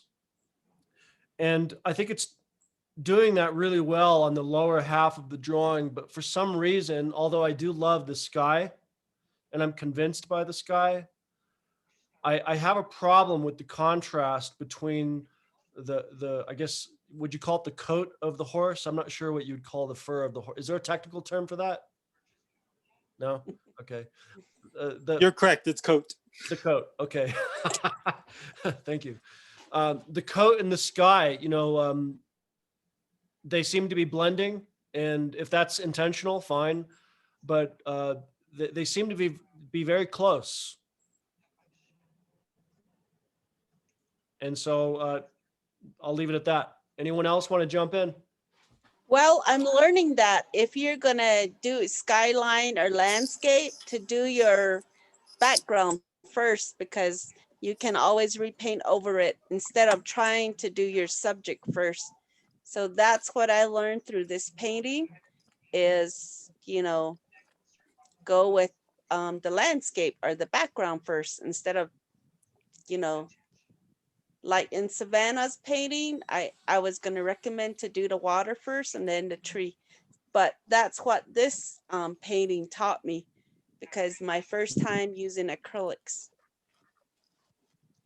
Instead of trying like how I did the horse first and then trying to do the, do the background, that I probably won't do that again. I actually approached that in two different ways, and I kind of noticed the same thing, because I absolutely love the composition as two different compositions. I really enjoy the blue and the red that you use on top for the sky, and then with that top line of buttes, it works beautifully. And then the horse, I really just the same way that Professor Bollinger had expressed. Your color choice really shows that the horse has a very intimate relationship with his landscape, and so that works beautifully. But I manage that by and it varies depending on medium. With acrylics, I do exactly what you were saying. I work from the back forward. But how I do that, how I make sure I unify that, is I use an underpainting. Yeah. And so I'll utilize an earth tone to kind of sketch in my painting, just the basic rough forms, and then I build forward from that. For some reason, even though you can only catch like tiny hints of that underpainting when you're looking at my painting, it still has a way of unifying the entire composition, no matter what colors you utilize to bring the foreground up. So that's how I do that. With charcoals and graphite, I work from the front back. So that's just how different ways of approaching that. But I greatly love your colors in this. Thank you. And one thing about me is that if I'm kind of struggling for something to add, I'll usually talk about color, because it's just kind of my go-to. But with this one, that your skyline and the way that the color builds from it, it's just so beautiful. Yeah. It's so dramatic. So thank you for that. And that's really is what I noticed. And it's actually very nicely balanced with the grass. Thank you. So thank you. And then you're welcome. And then another thing, through my art, I'm learning a lot about myself. I never really appreciate the things that I have. And see, this was one of them that was one color before. That's beautiful. I painted over it, and because I wasn't really happy with it, and that was before the landscape one. So, and then let me see, then my project one is, let's see, a project one. Okay, this is my final project in project one. And when I showed my dad, this is all charcoal. He said, "That's not a horse, that's a mule." Do you guys see it? Yeah. Okay. So I like working with charcoal because it's fast. It doesn't dry out on you. You don't need water.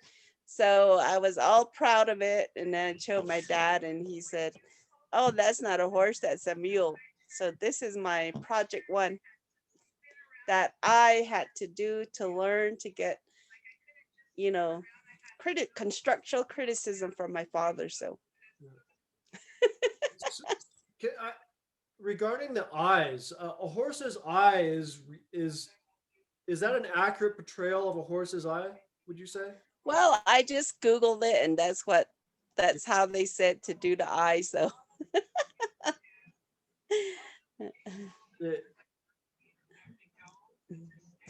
well, I'm my very- mule now. Well, I'm very intrigued by this transition from black starkness to this landscape of color and openness. Like this feels very closed and confined. I might even say, Sue, psychological. Like this horse is confined and closed. It's a mule. All right, mule. It's a half horse and a donkey. But I mean, yeah, that's a very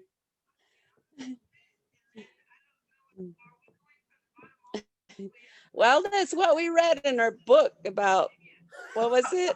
Things being bred to work or whatever it was. yeah. We're talking about the proletariat these days.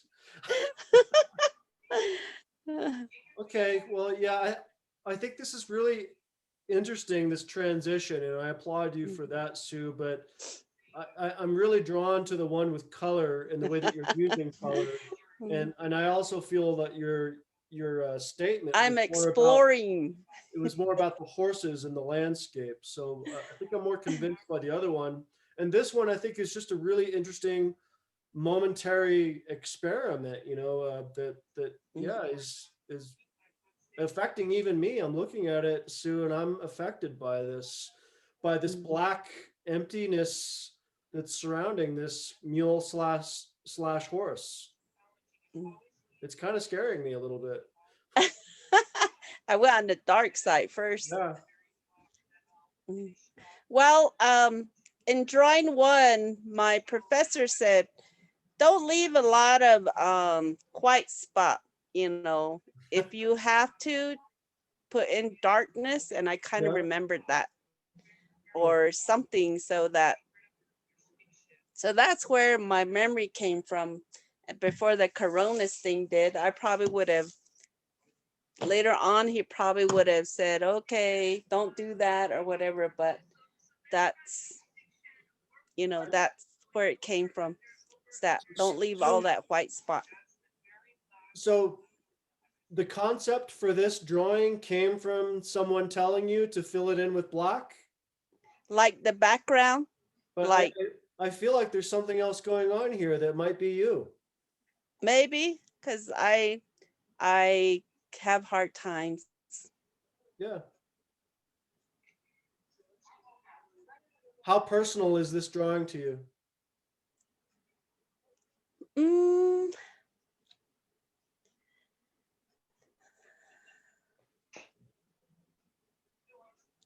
Very. Okay.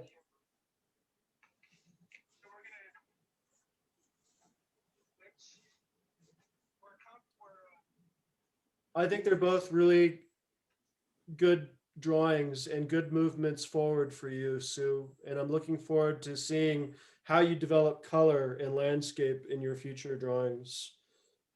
Okay. And yeah, these are very intriguing drawings. I agree. Thank you. It feels incredibly expressive, and it feels like you're building something that's personal and powerful. So keep going, Sue. Yep. Thank you. Who else has, you know, Michael, Savannah? We have some other folks on the horn that can provide some feedback for Ms. Begay. I really like doing the face because to me, there is muscle, there is feature, but for the rest, you know, I can improve on. But the other that's thing, my personal critique. Yeah, Sue, I also wanted to mention, and I think this is important just to kind of like put on the table, the horse feels expressive. And I know this may sound odd. I don't know a lot about horses, but when I approach a horse, I don't feel like a horse is all that concerned with like my presence, or they're very stoic. And this particular horse even has a smirk, and it has these expressive eyes. Why? It's me and it. I smirking right now.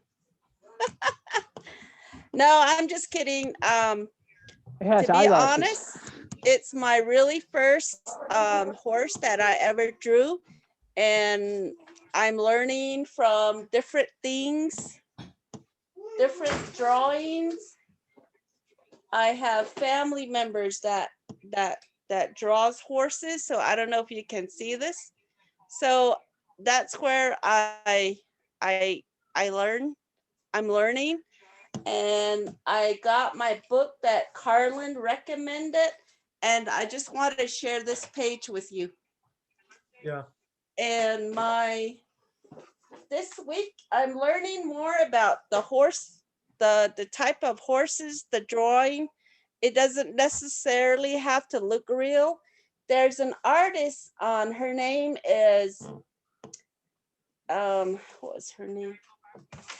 Somebody, Carol Griggs. I found a photo of a watercolor in a thriftway store, and I liked how the watercolor, let me see if I can go get it.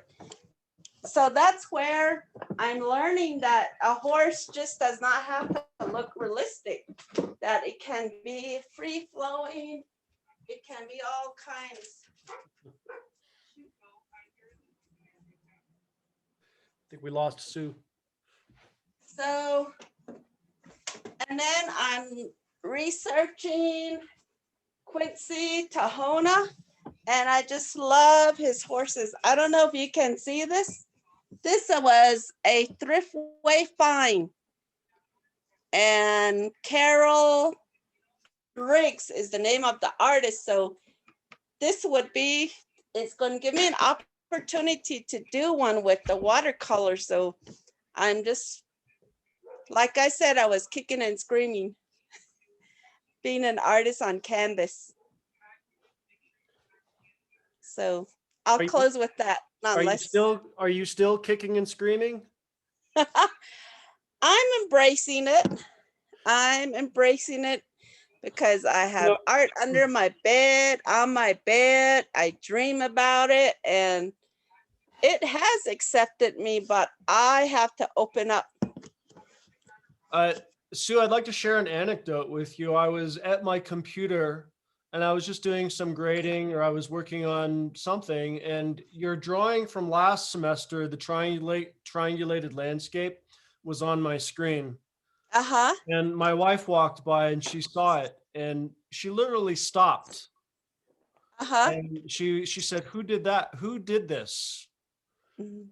And so that particular drawing / painting literally stopped my wife in her tracks. Wow. She was curious, who did that? Who did this expressive work? And when I saw that, both of your pieces today, but in particular the landscape with the color, because I'm really drawn to it because it feels positive, it feels uplifting, which I'm kind of drawn to, I guess, for my own personal reasons. But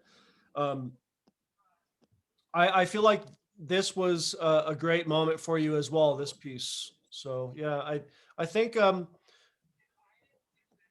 weaving, when I look at weaving or a rug, I look at all the line work, I look at the threads, and it feels like cross hatching, but obviously a different technique of cross hatching. It feels like a drawing, but with fabric. Uh-huh. And I really applaud the way that you're taking that to another realm. So yeah, I don't know. I just think that you're doing great work. So keep it up. Thank you. I'm happy I'm keeping up with the class. Yeah, thank you, Sue. I appreciate that you get critique from your family members. They're always going to be the toughest. I remember I was weaving EE-muss and I missed one. And my mom made me take out 2 inches of it. And so those are really easy to see when you miss one, and I'll tell you how to fix it. Just pull it up with the needle, cut where you made the mistake and run another one through it. Yep, there was no way she was gonna let me do that. I had to take out every single. I was a little boy. Yep. I was still in high school, so Mhm. so it's always like that. It's always like that. Yeah. Folks, I got to play timekeeper and hit next on the Discman because it's already 5 and we still have 2 more folks to go. So either Carl or Mr. Burbank. And it looks like Michael would like to go. So floor is yours.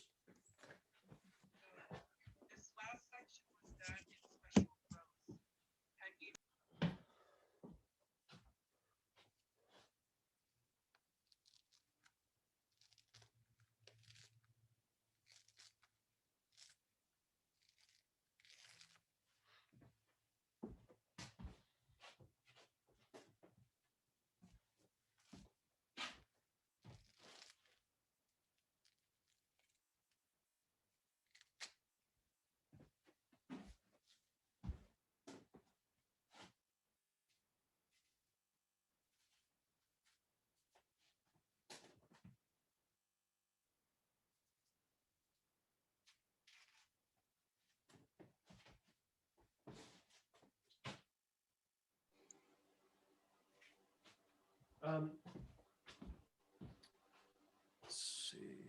So it looks like Michael left. Well, I think he might have a tricky connection at the chapter house where he's broadcasting from, unfortunately. So let's give him a second to kind of revisit or rejoin. Because I think his work, when I glanced at it, it was stunning. So I'd love for everyone to give feedback on it.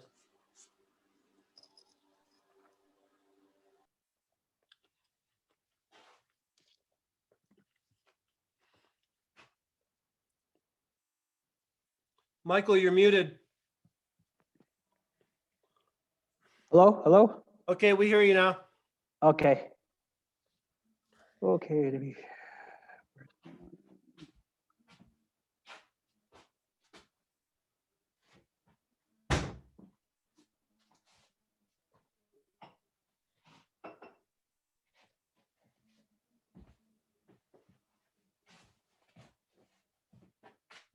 See my screen now? Yes. Oh, okay.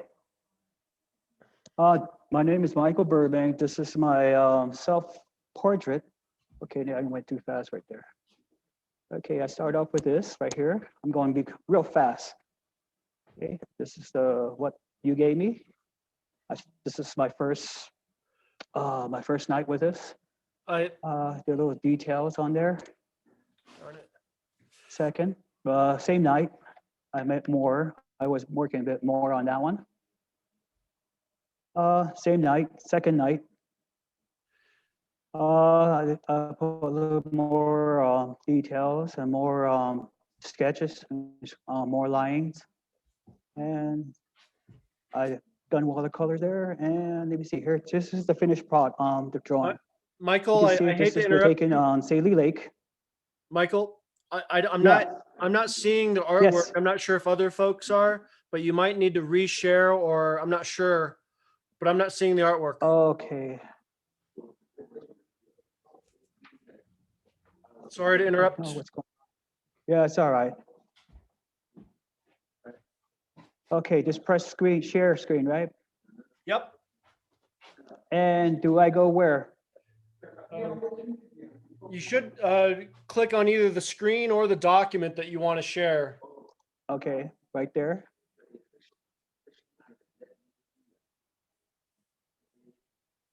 You see it now? There we go.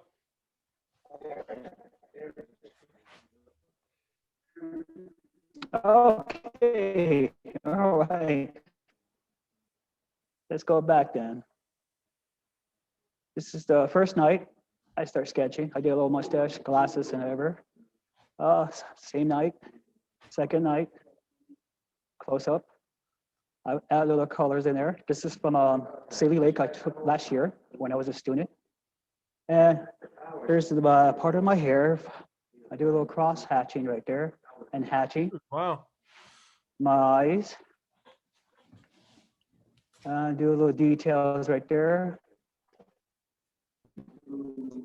I did a little watercolors, a little splash there. And somewhere right there, I did a little more. And let me see here. Can I put it right there? I guess that's my finished self-portrait. So I don't know if I can zoom that up or not.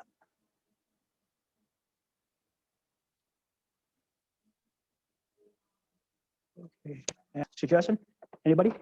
Before the landscape one? I'm really sort of enamored by your development of value with cross hatching. There was a detail shot that you had shown that was just mesmerizing. So I would love to see this in person. Oh, okay. I'll bring it next time. But yeah, I mean, I love the simple color palette as well. It's very calm. And okay. the highlights that you're putting, even like, I noticed the highlight on your glasses, these subtle details. But yeah, it's obviously a very successful drawing, and I like it for a number of reasons. Number one being the technical execution. Thank you.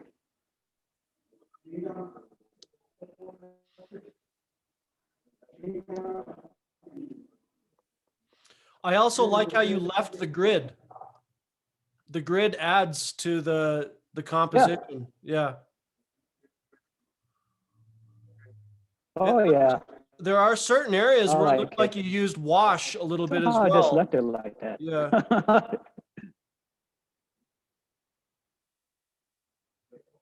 Yes. Watercolors.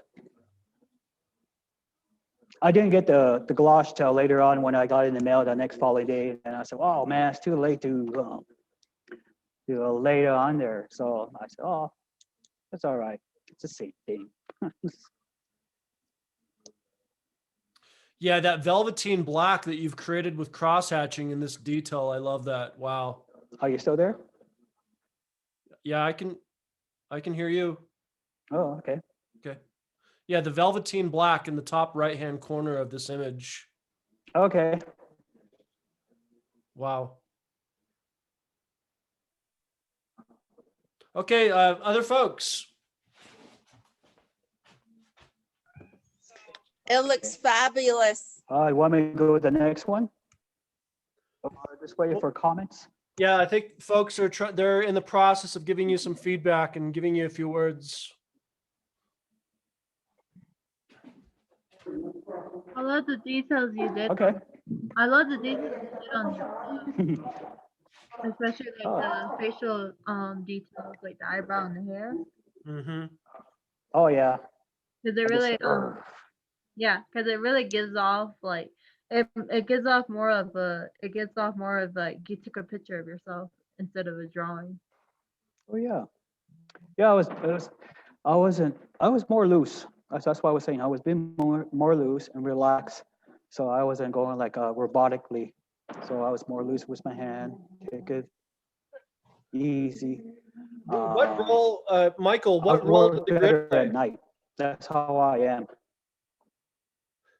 Michael, what role did the grid play? Yeah. More details. Yeah, more details. But I usually do this stuff on freehand myself. I do a lot of drawings on freehand. So this is the first. I did was a self-portrait where I had to use pen.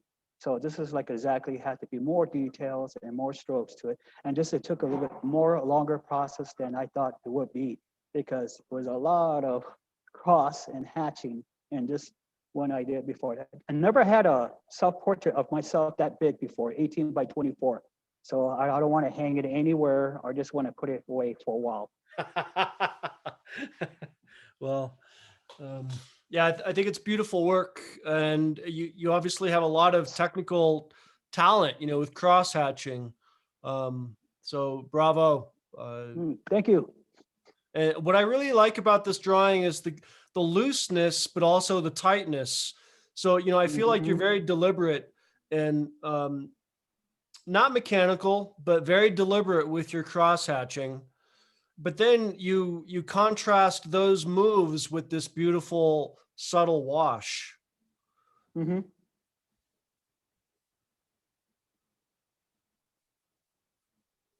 How did you decide where you wanted to place color and how and other places where you would not place color? How are you making those decisions?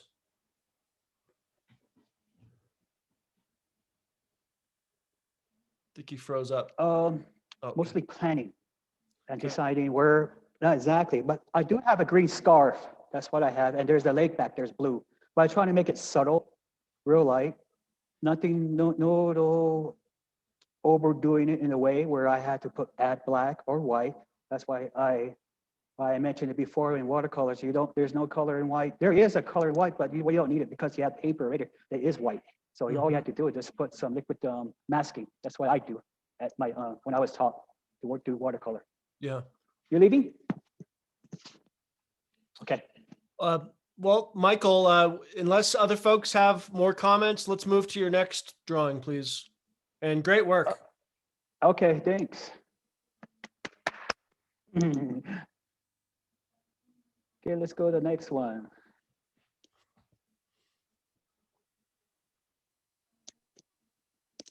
Where is it?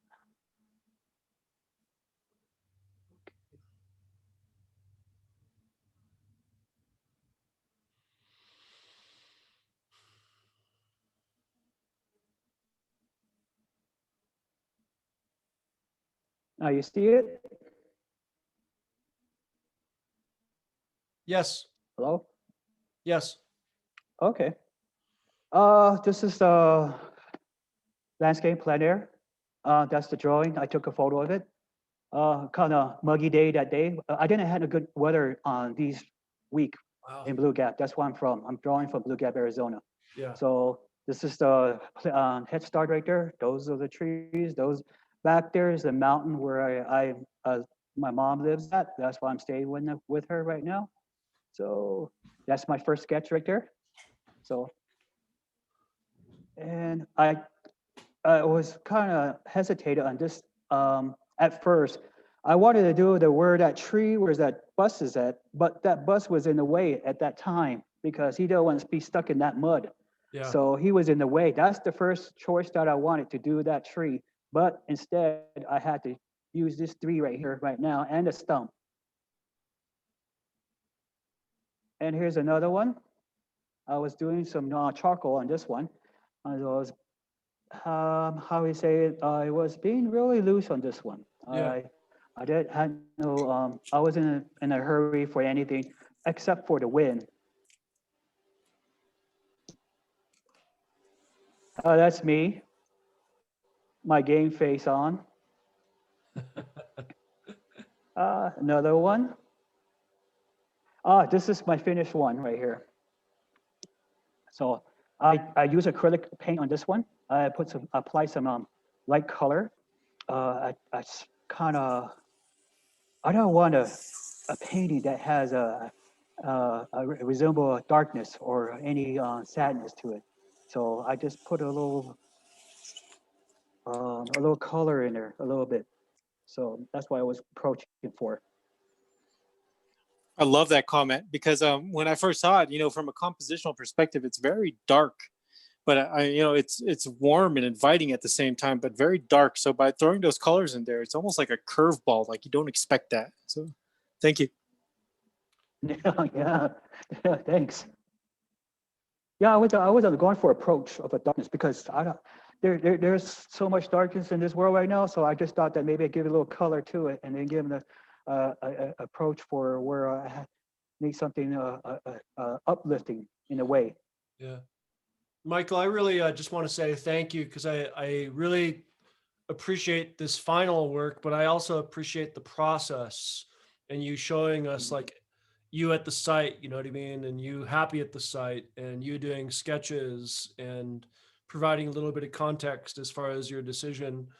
I did want to say that I love the repetition. You know, I think repetition is really important for a lot of reasons, but in particular, seeing these three trees in perfect alignment in this terrain for some reason is really meaningful to me. And the way it's symmetrically aligned with this backdrop of a mountainous form, Hmm.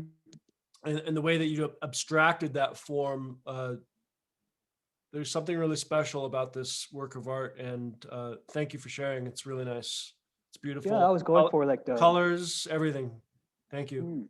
Okay. Okay. I I'm also pretty love much the done then. note. There's like this beautiful highlighted note of red magenta. Mhm. And so you're kind of using magenta to highlight also the trees as well. So again, you know, your use of color is Yeah, I was it's very good. Yeah, thank you. yeah, I was trying to get that three primary colors in there, and the red kind of stands out more for some reason. I mean, red, like they say about red, they just power Is that in a way. red or magenta? It's red, Okay. but you can call it that way. Yeah.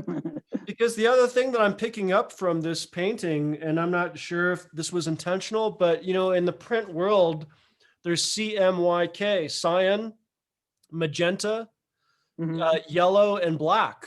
And those are pretty much the four colors that I can see that you're using to Oh yeah. develop. Yeah.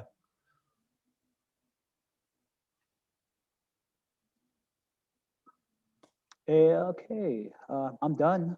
Well, I'd love to hear from some other folks before we move on. So if Sue Okay. or anyone else has anything that they'd like to add briefly, if you don't, that's okay. I think it's very expressive. Thank you.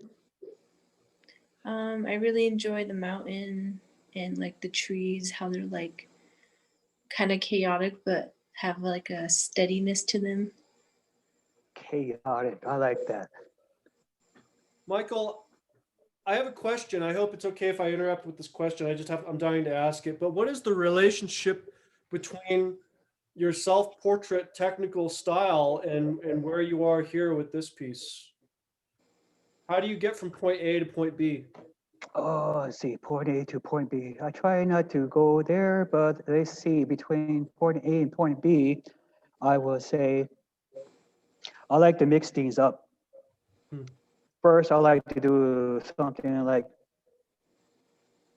honestly, I like to do something like a portrait, a real nice one. And then I have to go get down and dirty and get my hands dirty on this one. That's what it was. With the other one, with the portrait, it was really nice doing the scratch hatching and stuff like that. I'm always on that, always. I always had my sketch pad or something with me on the road when I'm hitchhiking. But this one here, I like to get messy. I like to get a little down and dirty, and even though I have some paint still on my hands, so this was acrylic. I used to work with oils before, but this is, I like play around a lot. So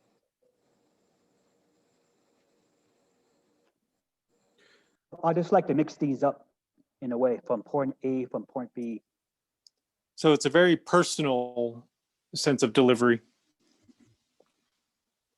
Yeah, if you see something three, there's always, like they said, there always goes in three. Like nowadays, you see actor goes like the one who passed away, Christopher Plummer. They always say there's going to be two more after that.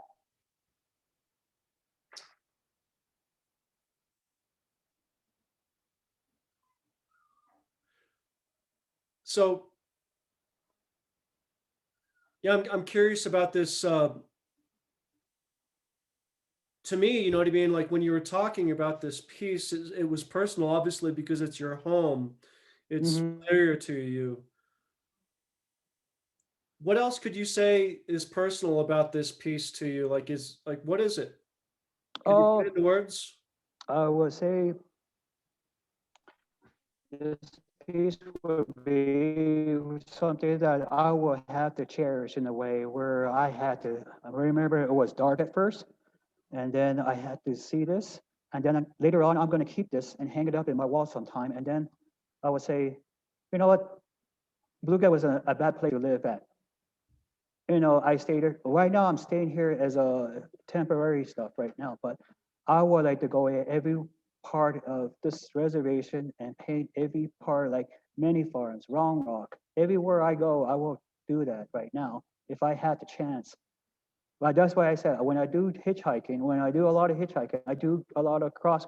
I always do on the road. I walk on the road. I see trees, roads. I see something that's interested to me, and these trees are represent something of something that was somebody planted there, I guess, or something a long time ago. Maybe it's still going to be there when I'm gone.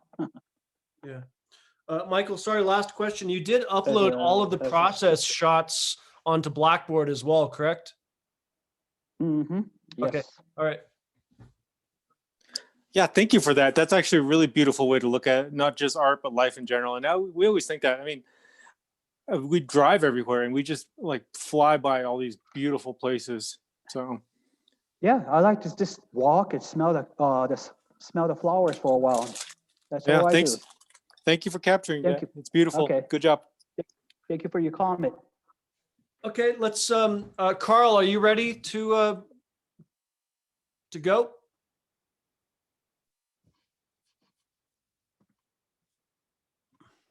Can you guys hear me?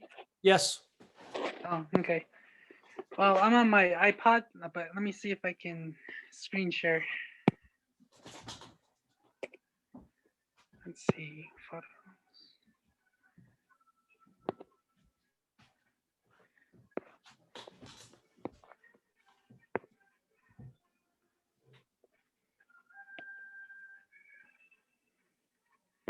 Okay, can you guys see that?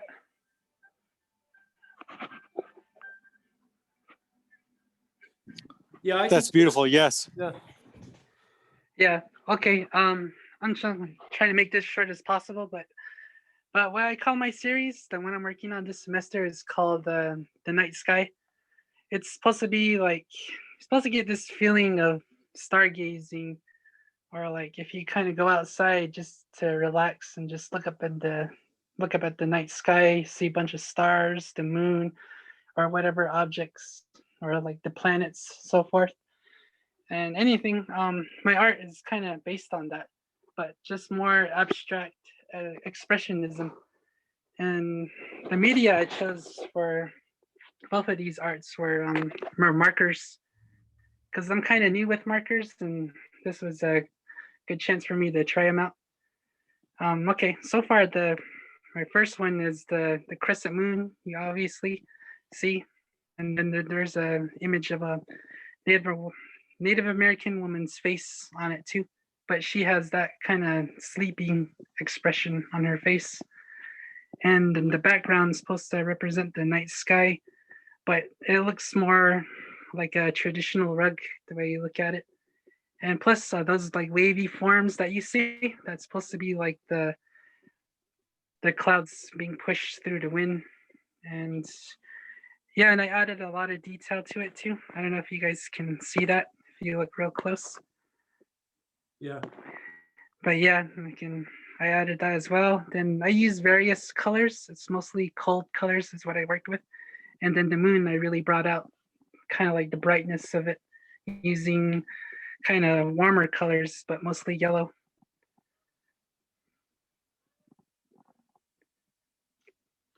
It's beautiful. Thank you. Vibrant, symmetrical, organic, soft, calm. Yeah, this is absolutely tremendous. It's beautiful. Yeah. Thank you. I really love the all the components of weaving that you put into there. I'm pretty sure Sue saw that and just like smiles. She's probably trying to buy it next, but it's beautiful. Thank you.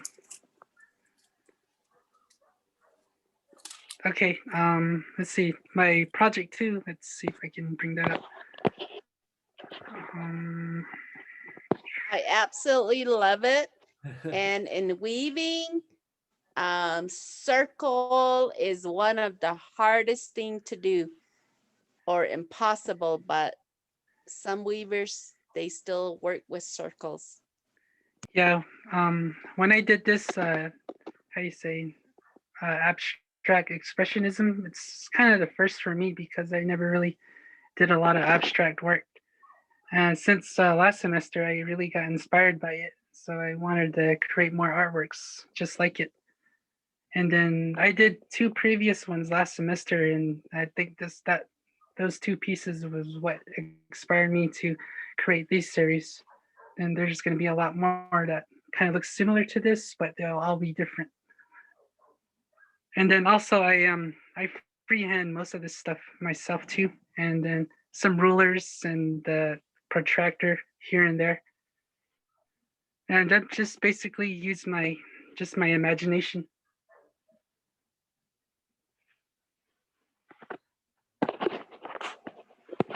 Carl, I feel like this work is a step beyond what you were doing last semester, although I mean it was gorgeous only a few months ago, but now like somehow like I'm just really drawn to the composition feels more free flowing comparatively, but yeah, it's beautiful.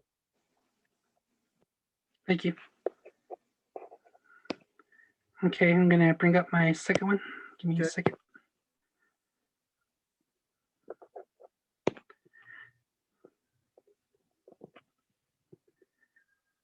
Okay, can you guys see that? Yeah. Okay, this is like a second version of the moon, but full moon.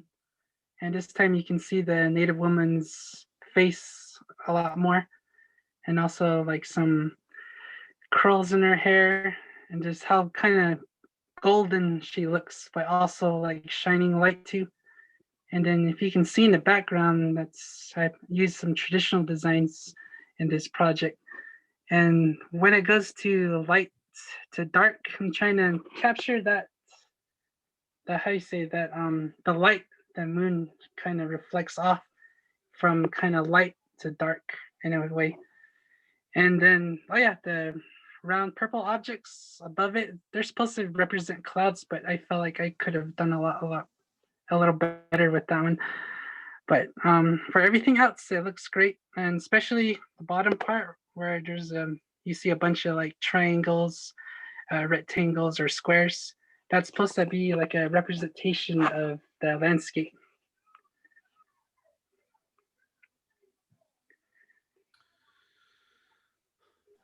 Yep, again, gorgeous. I absolutely love how you utilize those earth tones in order to kind of reestablish that relationship between the moon and the earth. It's absolutely beautiful, dude. I can't say any more about that.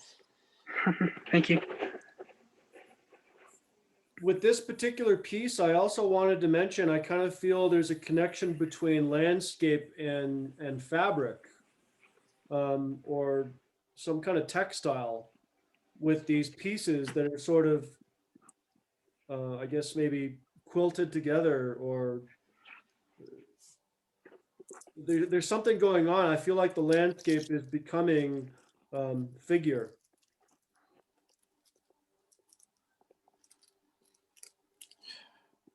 Yeah, I see that. And the other thing that I really kind of like is that the clouds up on the top, the magenta structures that he put up there. It's very akin to what Ken Wiggins is doing.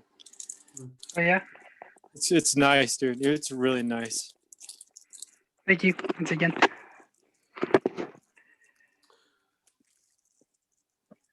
The other thing that's very noticeable to me is the warm color palette in the center, and the cool surrounding, which adds to contrast, making the figure of the moon pop. Yeah, I think that's my focal point on both of my projects. The moon will be the focal point. Yeah.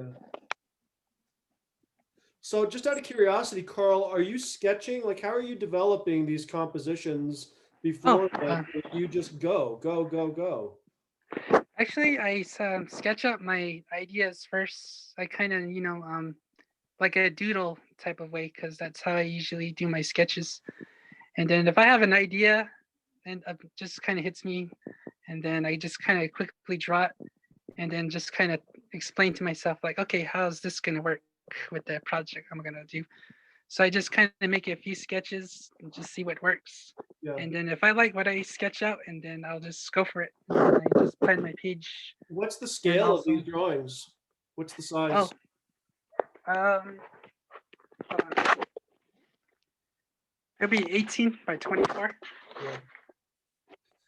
I know it sounds a little selfish of me, but you know, I'm imagining it's kind of difficult because I'm looking at it on a screen, but I'm imagining myself if this were a very large scale piece, just standing in front of these colors and really just kind of the experience feeling pretty good. That is outright intoxicating. Yeah, I mean, these are like very large. These are pieces that I want to stand in front of and absorb. So I just wanted to plant that seed that maybe you need to up the scale, because I don't think 18 by 24 is large enough for these. What are your thoughts on that? Well, so far I haven't really gone into town. I'm just Yeah. having some transportation trouble. So Yeah. I just kind of work with what I got, but I do have some of that heavy stock paper though. Yeah. It's just something to think about, like 18 by 24 is a little small, 22 by 30 is better. But if you're making pieces that are 3 by 4 feet, oh my God. I want to stand in front of this. I'll just leave that there. But yeah, I think you're really leaving an impression upon us. And if you're doing that digitally, wow. Thank you. So where do you go next? What's next? Well, so far I thought about it, and then since I already finished the 2 moons that I've already planned, my next one will be with colored pencils, because I want to kind of go back towards that way, and then it's going to be something related with stars, or possibly stars constellations too, but just with some like tradition, with some like Navajo tradition behind it, if possible. Okay. So it's late, guys. I know that, and I really respect and appreciate everyone sticking around. And I know that I was really looking forward to this critique. I knew that I would be very happy with all the work that you have been doing, and I just want to thank you for sharing, and thank you for documenting your work and your process and sharing your ideas, and inspiring me and inspiring each other. And I think it's supper time and everyone is just kind of ready to eat. But that being said, I think everyone is doing really well this semester. For Drawing 4 students, please keep the schedule in mind, keep the workload in mind. I'm not asking you to do more than 8 drawings because I'm trying to torture you. I'm trying to nudge you into having a large body of work that will just blow me away when you install it in a room, or blow anyone away. So you just kind of keep that in mind, the schedule. And new things on Blackboard will be released, I believe, on Sunday night. So yeah.